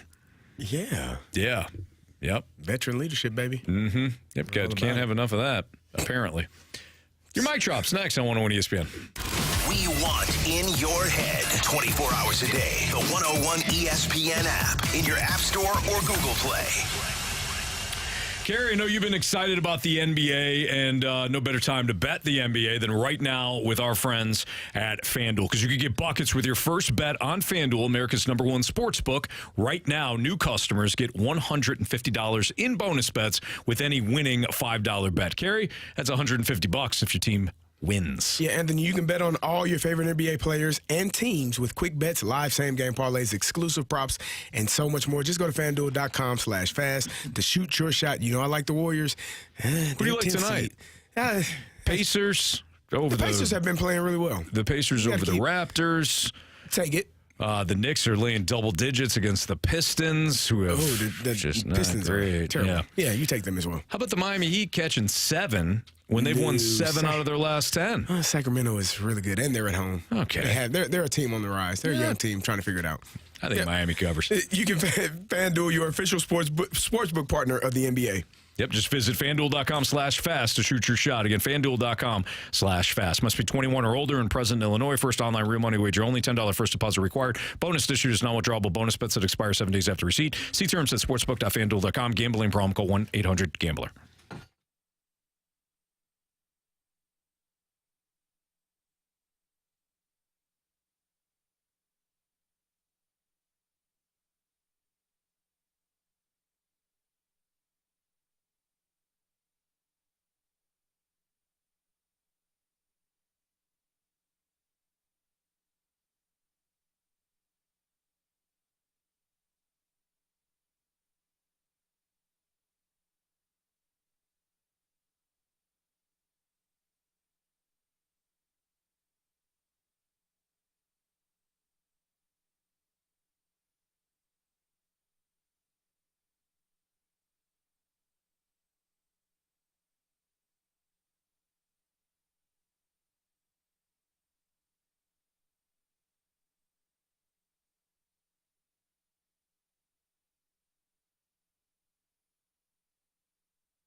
and Ferrario are asking their listeners to try and beat the Blues during their weekly special giveaway. Random selected listeners will compete to score a signed Blues puck and a pair of tickets to a Blues home game. The Beat the Blues weekly giveaway with BK and Ferrario is powered by Comfort Experts, your independent American Standard heating and air conditioning dealer. Learn more now at 101ESPN.com.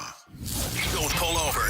You're in the fast lane. Broadcasting live from the Car Shield studio on 101 ESPN. So I like the Brandon Crawford signing. I think it's a smart move by the front office to, get ahead of the possibility of Tommy Edman missing some time once the season starts with an injury. I think if we would have waited around until the season started and Tommy Edman would not be ready, that would be a major issue, because if Masyn Winn is struggling or if he gets injured, then you don't have a shortstop. So bringing in Brandon Crawford allows him to be somewhat of a mentor to Masyn Winn, as well as being a pretty good backup option if we need him. So I like the signing. I think it's smart by the front office. To Aiden's point, I think Aiden nailed something there. What if, and let's just go total doomsday scenario, okay? Okay. What if Tommy Edman is not ready for opening day and he's not ready throughout April, right? Like he misses opening day, they put him on the IL, then of course he's got to have a rehab because he didn't have spring training, and this thing gets into May. And Dylan Carlson is struggling as your center fielder, or Victor Scott winds up making the team, but he's struggling. You got to send him back down to Memphis. And then, by the way, Masyn Winn gets hurt. Aren't we criticizing the Cardinals for only signing Matt Carpenter and not having a backup plan for a shortstop? Yeah. I think we would be. Yeah, but that's a total doomsday scenario. Which sounds really bad. But to Aiden's point, we would be taking the Cardinals behind the woodshed for not being prepared for something like that, right? They are prepared. I just personally think would have liked to sign some guys that were a little bit younger that still have some juice left. I don't know how much juice Matt Carpenter and Brandon Crawford have left, and that's the concern. I don't like your if they got to play ageist approach to life, especially really, as somebody that like you is in our early 30s, early 40s. It's really not. It's just against athletes. Like, not in life. Getting older is a beautiful process. It's a wonderful thing. For some. Well, I mean, it's better than the alternative, right? Yeah, true. So you would much rather get older. But as an athlete, your body does not do the same things, man. It just, I don't know how else to tell you. Your body used to be able to move and limber and, oh, man, and then you get older, like, I can't do that anymore. No, I don't believe you. No. I'll never get older. Well, I just know athletically, when you are trying to do things that were simple tasks, at 22, at 32, no, it's not the same. And at 38, Anthony, it's hard to get out of bed some mornings. And I haven't played a football game. You don't have mornings where you get up and you're like, what did I run into? You played the NFL, Carey. Okay, do you have mornings where you wake up and wonder who you ran into the night before? Well, Carey, I was doing, the plate-loaded leg presses. Last week at the gym. And so I thought I was a hot shot. Okay. I just kept loading the plates on. And as I was lowering the plates to me, I heard a pop inside of me on my left side. Heard a pop. And I thought to myself, that's not good. Something is broke. Yeah. Or torn. And now, anytime, I'm moving in bed or, just trying to, you get down the floor and play with the kids and stuff like that. You feel it. It feels like I'm going to die. Yeah. Yeah. Or, I want to. Wow. Imagine playing 162 games. Yeah. At 37 years old. Stilts, I feel you. I mean, on Friday night, we had a rather heated parents versus 8th grade basketball players contest out in Franklin County. I mean, I went hard. I logged a team high in minutes. Nice. And today, now that team high in minutes was about 15. Sure. Well, Cavs are still barking. There you go. I'm feeling it. How many did you pour in? I'm more that facilitator. I'm a point forward. All right, fair enough. You're more magic. Yeah, all right. exactly. I fill up that box score like Draymond. All right. Okay. 10 assists or so? 3 or 4. Okay, fair enough. Let's hear from Dylan next. I think Mo has open arms welcoming Brandon Crawford into Bush Acres retirement home. Yes, we have too many old players on our team and too many old players that we've signed as free agents this offseason. Matt Carpenter, Brandon Crawford, Lance Lynn, Kyle Gibson. Hell, you can even put Sonny Gray in there at 34. We're going to have to be redoing the same thing with this team in 2 or 3 years when these guys are either washed or retired. We'll see who they sign then. Maybe they'll get Chris Carpenter back out of retirement at that point. But I don't get signing Crawford. We need some good guys that we can get on this team and are here for the long run and not just a final stop in their career. Old man, my ass. Well, you can't sign them. They're too old. Is that a fair question? I mean, we talked about signing these players, right? Yes. What happens after this year? Like you have to get younger. This okay. Why the hell do they keep signing? Because this is a bridge season. I was thinking about this when Dylan was talking about it. That's what I thought. This is a bridge season. This is a bridge season. Brandon Crawford might not be here past May, let alone an entire season. Lance Lynn is only on a 1-year deal. Kyle Gibson is only on a 1-year deal. This is a bridge season.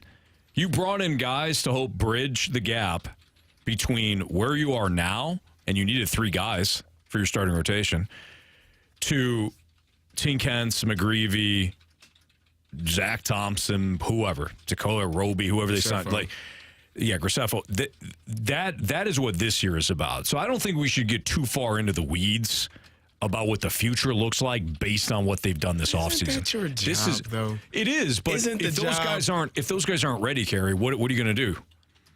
Well, then so what you're essentially, and I think that's the concern that people You want to have. block them? No, you don't want to block them, but you kind of did block them when you signed these guys to 1-year deals. You blocked them at least for 1 more year. So now, if they don't have success this year, you're going to be in the same spot next year looking for 3 more starters? But you're risking. You're risking no matter what. You are risking by signing Sonny Gray to a long-term deal or whoever, Jordan Montgomery to a long. That is a risk.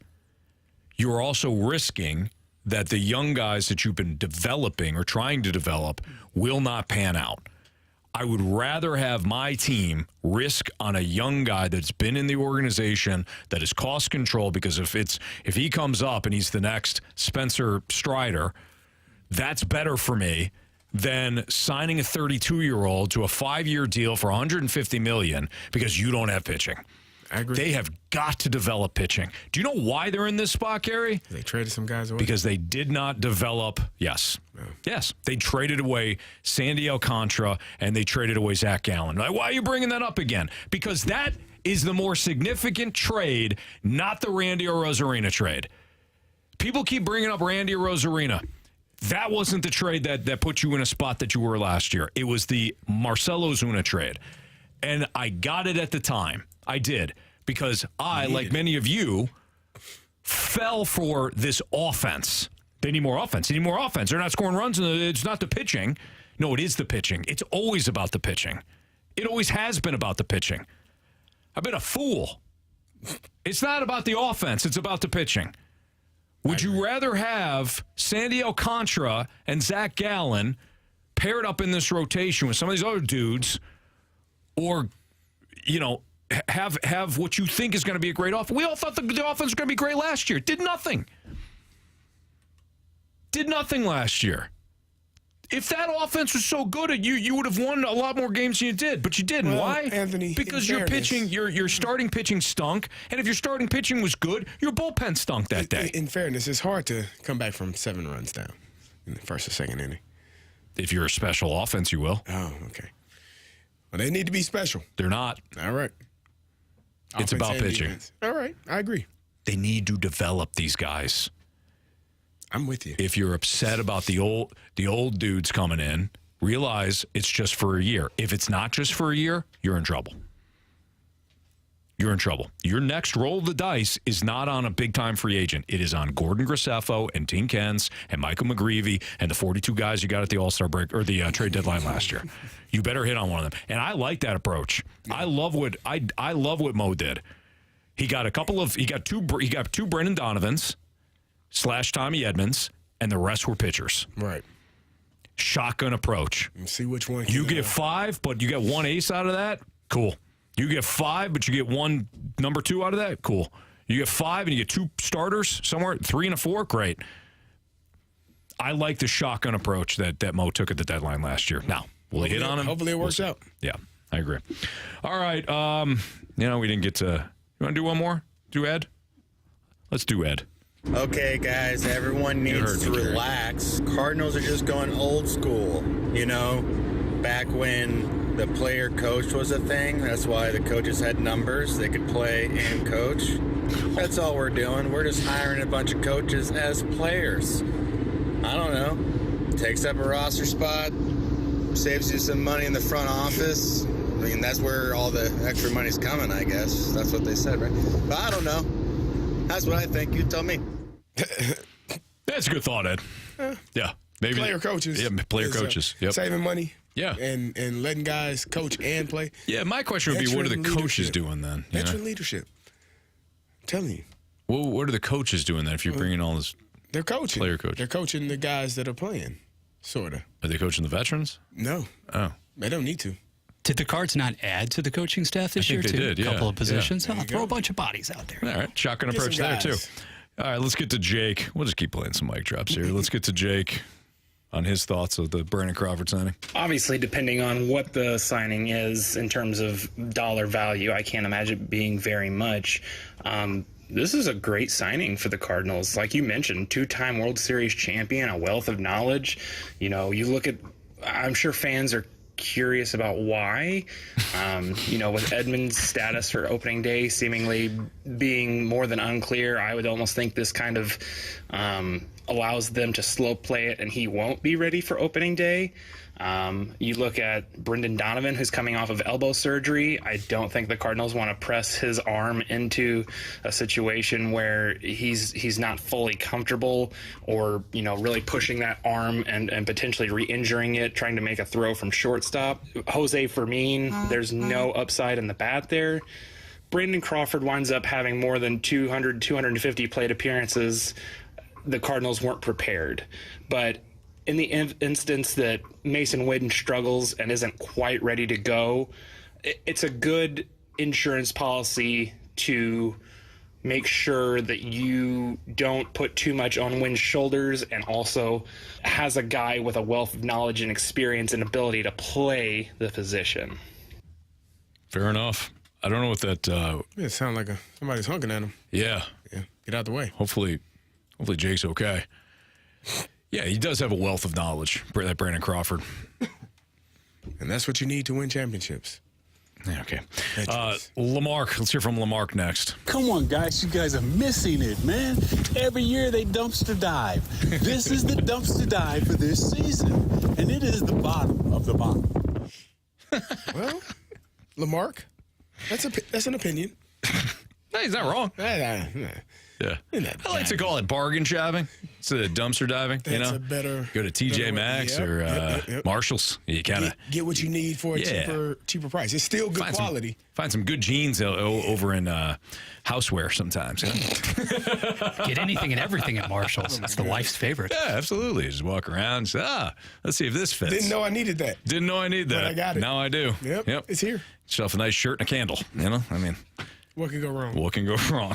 Let's hear from Matt next. I think adding Brandon Crawford, adds very good depth to the team, and the Cardinals are definitely going out of their way to make sure that there's no age discrimination going on in baseball right now. That's for sure with this offseason.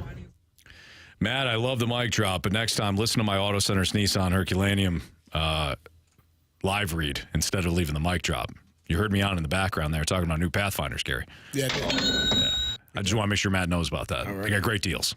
All right, let's have Wes wrap things up here. The signing of Crawford is just Mo trying to relive his youth. It's all we've been doing, just trying to relive our youth, isn't it? Signing all these players. Well, since Wayno retired, there's no one on the Cardinals older than me personally, so, I'm 40. I'm a man. Sign someone older than me so I don't feel so old. That's what I personally like to see. At the end of the day. Yeah, that's an interesting take. It's one way to look at it. Why not? I mean, trying to relive his youth. I don't know, man. By signing Brandon Crawford. It's gonna be an interesting year. I think you hit the nail on the head. If these guys have to play, then you're in trouble. Yeah. In more trouble. All right, we'll do a very quick biggest question of the day next on 101 ESPN. Coverage of 101 ESPN is presented by Under Law Injury Lawyers. GetJim.com. Congratulations to Donna Blake from St. Charles, Missouri. She was just named our 101 ESPN Blues Fan of the Week. Submit your pick now at 101ESPN.com to be the next Fan of the Week. Taking home Blues tickets and a $50 Buffalo Wild Wings gift card. 101 ESPN's Blues Fan of the Week is brought to you by Buffalo Wild Wings, official member of This Bar Bleeds Blue, presented by Bud Light.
Stalter back with you. We called our guy Stewie because, Stewie, I know there's a lot of misinformation, a lot of misguided advice when it comes to credit scores, and people don't know, and they get a little freaked out when it comes to the credit score and their loans. What can we help them with today? Well, the first thing, Anthony, people need to realize is what you see on Credit Karma, Discover Card, other types of financial statements, that's not your mortgage credit score. There's over 400 different credit score models. That means 400 different Equifaxes, 400 different TransUnions, 400 different experience. So what you see is not what a lender sees. It's a different number. Now, we had a customer that came in. He had a 640 credit score on his Discover card. He said, it's terrible. I know. I can't get a loan. Well, when we ran his credit, it was 689. We actually told him what he needs to do to get it over the 720 mark. That made him eligible for better financing, lower PMI, lower down payment, and he's way ahead of the game. So one of the things that we can do for you is tell you what your credit score is and how to improve it. There you go. That's the type of advice that you're going to get from calling Stewie at 314-324-4440. You can also text him, too. You might say to yourself, why text? How can I text a number that I'm just going to get an operator on? That's because that's Stewie's personal cell phone number. So if you text him and you say, hey, heard you on 101 ESPN, I got some questions about my credit score. I'm worried about it, whatever. Call him. Do it now. He's going to help you out, especially over the course of a loan. And if you missed the number that I just threw out there, you can always Google the Bagel loan. Thanks, Dewey. Have a good night, Anthony. NMLS number 226715.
It's the Blues game. Want to hear the highlights? Need player reaction? Want more analysis and opinion? It's all here on Curbside Reaction, your next day post-game podcast with the voice of the St. Louis Blues, Chris Kerber. Catch new episodes of Curbside every morning after every Blues game on 101ESPN.com or on the 101 mobile app.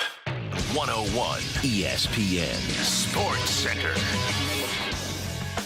Crawford coming to the Lou. I'm Bradford Bruns, and this Sports Center update is brought to you by Saliga Heating and Cooling. According to Katie Wu of The Athletic, St. Louis and veteran shortstop Brandon Crawford have agreed on a contract. Crawford made 3 All-Star squads as a Giant across his 13 seasons by the Bay. This afternoon, the Cardinals play to a 1-1 draw with Miami, spring training style. Hockey, the Blues return to the ice tomorrow. Winnipeg hosting the Note at 7 on 101 ESPN. Justin Falk should be back on the blue line for that one, having been activated from injured reserve earlier. This Sports Center update is brought to you by Saliga Heating and Cooling, an independent American Standard heating and air conditioning dealer.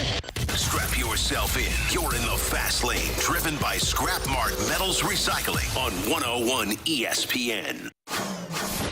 It's time for the Fast Lane's biggest question of the day.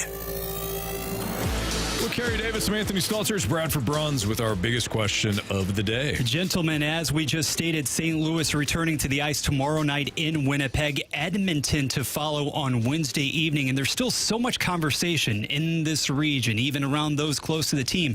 Exactly what is the identity of this Blues team? Are we ever going to see consistency in that department? But don't we actually know exactly what this team is with about 20 and a handful of games left? Yeah, I think we do. I think it's a good question. I think we know exactly what they are. I think they're a team that relies on Jordan Binnington, and that's it. You don't know what you're going to get on a night in and night out basis. I thought that we actually found that out like a couple of weeks ago. I thought, yeah, I know what we're getting out of this team. You were just hoping. I foolishly said that. No, I believed it, which is worse, Carey. But I thought that I knew what we were going to get on a pretty consistent basis. You have a dud here and there, fine. But I thought this team had developed a little bit of an identity. No, they haven't. No. There is no identity. They they are no longer the 2 seed, the 2 wild card, so they got some work to do if they plan on making it into the playoffs. They are at 4 points behind Nashville now. I don't even know how that happened so fast. It just feels like it happened really quickly. Well, Nashville's won. Yeah, and the Blues haven't. And the Blues have not. So... Yeah. You got some work to do if you want to make it into the playoffs. And, again, this stretch is going to be important to see how this Blues team fares before the trade deadline. Because, again, we understand, as athletes, you understand, if you don't perform well, some of your good friends are no longer going to be on the team. Yeah. That happens at trade deadlines. It happens at the end of seasons. If you don't perform well, things start to shift. People leave. New people come in. And it's just going to be a different setup. So, if they have it in them, now is the time. If they don't, then we already knew that answer. But if they do have something in them to push forward and try to get back into this second wild card spot, no time is better than right now. Mm-hmm. So yeah, I don't think they're going to be out of it at the deadline. I don't think that we're going to know exactly what they are at the deadline. and I think it's going to lead Doug Armstrong. You do know what they are. Yeah, true. But as it relates to the deadline, I don't think we're going to see anything. I think Doug Armstrong maybe makes, kind of a smaller move, but that's it. And he's going to let this thing play out. Right. With this group. Because I don't think you're going to move a bunch of guys. You could say Pavel Buchnevich, but you can also hang on to him and see what you get in the offseason. It might not be as much as what you could get for him right now, but it's not going to be so far off because it's a full year. If you're not going to make the playoffs and you can get more now, I don't know why you would wait till later. But what is more? Like more draft picks? Higher draft picks, more draft capital, something better than you would get come summertime. Maybe you can get an offensive piece, though, in the offseason by acquiring somebody that's got, I don't know, 2 years left on his deal, or maybe he's been a frustrating player for their I don't know. You can run through all these different scenarios, but the bottom line is, I don't think trading Pavel Buchnevich when you're still trying to actively make the playoffs is the smart play. Yeah. So you're just gonna have to let this one roll. But make no mistake, this is about Jordan Binnington, or Joel Hofer for that matter. It's about your goaltender. I think it was Colton Parayko who said it last night. We rely too much on the goalie. He's right. And that game against Detroit, there was no help. No. As good as he is, there was nothing he could do. Nope. And that's unfortunate. Certainly. All right, that's your biggest question of the day here in the Fast Lane on 101 ESPN. We have Bet the Board. We have 3 stars of the day. We have criticisms and compliments. That's all next in the Fast Lane. The Blues play on ESPN. The wait is over. Tomorrow, Blues and Jets. Pre-game at 6, puck drop at 7. Shoots, he scores! This is your exclusive home for Blues hockey. 101 ESPN. Anthony, the trade deadline, the All-Star weekend ended. Trade deadline. Well, trade deadline too, yeah. Coming up soon. But you can get buckets with your first bet on FanDuel, America's #1 sportsbook in the NBA. Because right now, new customers get $150 in bonus bets with any winning $5 bet. That's $100, $150 in bets if your bet wins. How about that? Do that? Well, what do we like tonight? Maybe the Nets -2, even though they've been awful. So is Memphis. Memphis they're going downhill. Yeah. Exactly. So let's take the Nets, huh? -2. Or take the points with Miami. They're getting 7 against Sacramento. I know that you like Sacramento. Hey, look, you don't have to. You can fade us if you want to, or you can follow Carey's picks. It's all good at FanDuel. They've got the quick bets, live same game parlays, exclusive prop plays, and all your favorite players. Just visit FanDuel.com/fast and shoot your shot. Again, FanDuel.com/fast, and then you can play at FanDuel, the official sportsbook partner of the NBA. Must be 21 or older and present in Illinois. First online real money wager only. $10 first deposit required. Bonus issued as non-withdrawable bonus bets that expire 7 days after receipt. See terms at sportsbook.fanduel.com. Gambling problem, call 1-800-GAMBLER.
listening to The Fast Lane, broadcasting live from the Car Shield studio on 101 ESPN.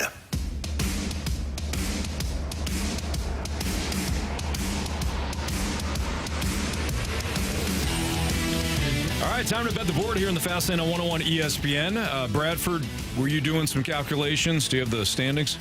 I do have the numbers for you guys. So unfortunately, with last Friday's turn of events, it wasn't the most, kind outing to the bulk of us. Jamie did prevail.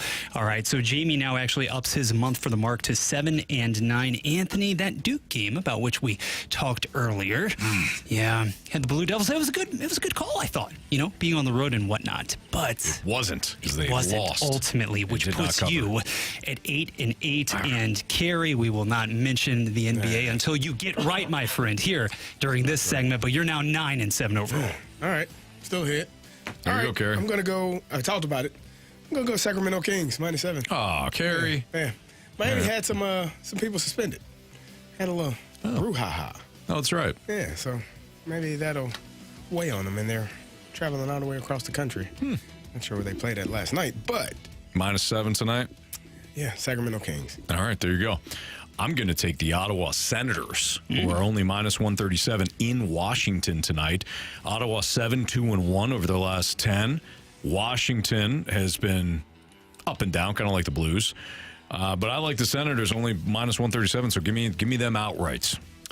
Don't get the opportunity to partake in this very often, so I'm going to head in a bold direction with this one, guys. Carey, that was a nice pick. You actually poached that one from me. I agree with you with Butler being out of the mix. Tyler Hero dealing with an injury for Miami, too. I'm actually looking at the Detroit Pistons and the New York Knicks. Now, the Knicks right now, they're favored by a huge number, in my opinion, at home of 11.5. Detroit, I like what I have seen from the young guys in Ivy and Duran lately. Cade Cunningham is blossoming into a star in front of our very eyes. So if you can defend Jalen Brunson whatsoever and hold him to that 30 to 35 point range, I don't trust DiVincenzo and some of the others to complement him as well as they have in recent days. Give me the Pistons, actually. Oh, plus 11.5? Yeah. All right, there you go. So that'll be Marshy's play. Since you're filling in for Marsh, there you go. That'll be Marsh's play today. You're welcome, Marsh. Jamie texted us earlier. He likes, he played for the Islanders, right? Okay. The New York Islanders. He likes them plus 136 against Dallas. So kind of a bigger underdog for the Islanders going into Dallas, and Jamie seems to like the Islanders tonight. Strange. So who are we to go against Jamie Rivers in that regard? By the way, if you missed anything from today's podcast, today's show, you can download the podcast at 101ESPN.com or your 101 ESPN mobile app. Podcast all brought to you by Dobbs Tire and Auto Centers. Bradford, thank you for pinch hitting today for Marsh. Did an outstanding job. My pleasure. You have not only the 3 stars, but also some criticisms and compliments. Yeah, so dealer's choice. I don't know what you want to do first. Let's give out some hardware first and foremost. Right. Okay, Deal. Let's talk about some stars. The number 3 star today, Carey Davis, as per usual, rocking those new, I can't call them shades, the glasses. So it's my first experience. And not just once, not twice. Here we go. 3 times he's rocking them once more. And you did it because you're able to stand your ground, for crying out loud, on the principle of Cardinals adding veteran leadership. Swip wins championship, boys. You gotta understand it. Swip wins championships. I don't know Trust why. it and believe it. I don't know why I thought the NFL draft little jingle works with the glasses, but it does. It does. Well. So anytime you hear that jingle, that means that Carey, if you're not watching via the Air Alliance Team YouTube channel, affectionately known as the Snake Pit, you know that Carey put on the glasses there when you hear that jingle. St. Louis Cardinals. St. Louis Cardinals LLC. LLC. Is what we represent. Mm-hmm. Don't talk about my Cardinals, please. Okay. Runner-up today, number 2 star, gentlemen, goes to none other than Wilson Rawls. And you're probably thinking to yourselves, who in the name of everything that is holy is Wilson Rawls? Well, I'm about to tell you. Wilson Rawls was the novelist who created the work of which neither Carey nor Brad had any clue. Red Fern. Between 2 red ferns. Yeah, that one. The Twisty Pines, a story like no other. Oh, no. Where the red fern grows. And don't forget the 2 red coonhounds, redbone, coonhounds. Something Made an impression there. And last but not least, the number 1 star of the day. We don't get to that much in the way of musical accompaniment. So when you have a performance and you bring the highest order of execution to the fast lane here on 101 ESPN, it was so good that it demands an encore, and we're going to give it to you courtesy of Justin. Thank you for being a friend. Traveled down the road and back again. Hey guys, it's Mo, just singing the new theme song for this year's St. Louis Cardinals. We finally got our foursome. We got Rose, Dorothy, Sophia. Now we got Blanche today. Mo is on fire, baby. That's all I gotta say. All right, Mo out. Another winning season coming on the way. Here we go. I love that end part. Is he actually playing the piano? I think he was. I think so, too. That makes him even more impressive. That was very impressive, I got to say. Very impressive. Yeah, well done. Well deserved on the first star. Do you have a couple of criticisms, though? And one pertains to the Gauntlet, actually. And we had a couple of people, evidently this is common knowledge. Are we smarter than fifth graders? Probably not, because we couldn't identify Arkansas being the natural state. Multiple people, railing against us for that. Now, though. Hey, now you know. Yeah, I know. Look, we talked about this earlier. Nothing will make me feel dumber than doing the random gauntlet. Oh, it's tough. However, I just view it as an opportunity to learn something I didn't otherwise know. Now, should I have known it? Yeah. Probably. Will most grade school kids know it? Sure. When was the last time you were in grade school? It's been a while. There you go. So there. Yeah, maybe it's just a reminder. You know? And I'm sure some people don't know it either, so they have an opportunity to learn too. And the 618 with a reminder simply titled News and Notes. No doubt a callback to one of my finest moments on the show. Danny Mack. It's a deep cut. That was with Jamie. That was with Jamie and Danny Mack, right? Yeah, it was. Yeah, I remember that. The tongue gets going, Yeah. All right. Does that do it for us for criticisms and compliments? There you go. Jamie, I think, will be with us tomorrow for a little bit. Nobody ever knows. Maybe 2 hours. Who knows? So I think Jamie's going to be joining us ahead of that Blues and Winnipeg Jets game. We'll have all the coverage for you right here on 101 ESPN, starting with the pregame at 6 o'clock. Carey, you're battling a little bit today, but nice job. He was tired coming in, feeling a little under the weather. Voice is terrible. No, you did great, man. Yeah, thank you, sir. So we appreciate you, especially with Marsh. Marsh was unable to go today. So, Bradford, thank you for filling in. We appreciate that. My pleasure, guys. We've got instant replay coming up from 6 to 7. So, sit tight. Got more good programming coming for you here on 101 ESPN. Hopefully, Marsh will be back tomorrow. If not, you'll probably see Bradford again as he continues to pinch hit on various roles here on 101 ESPN. Pull off a marathon, absolutely. Definitely. We thank everybody that left a mic drop. Hopefully, you got yours heard today. And we also appreciate everybody in the snake pit, of course, and everybody texting in or just enjoying the show. So we appreciate you. For Carey Davis, for Bradford Bruns, I'm Anthony Stalter. See you. Blues hockey can be heard exclusively on 101 ESPN. Get the info you need before and after every Blues game with the First Community pre- and post-game show driven by Clement Ford. And catch every Blues home game from the First Community Terrace. Bring out the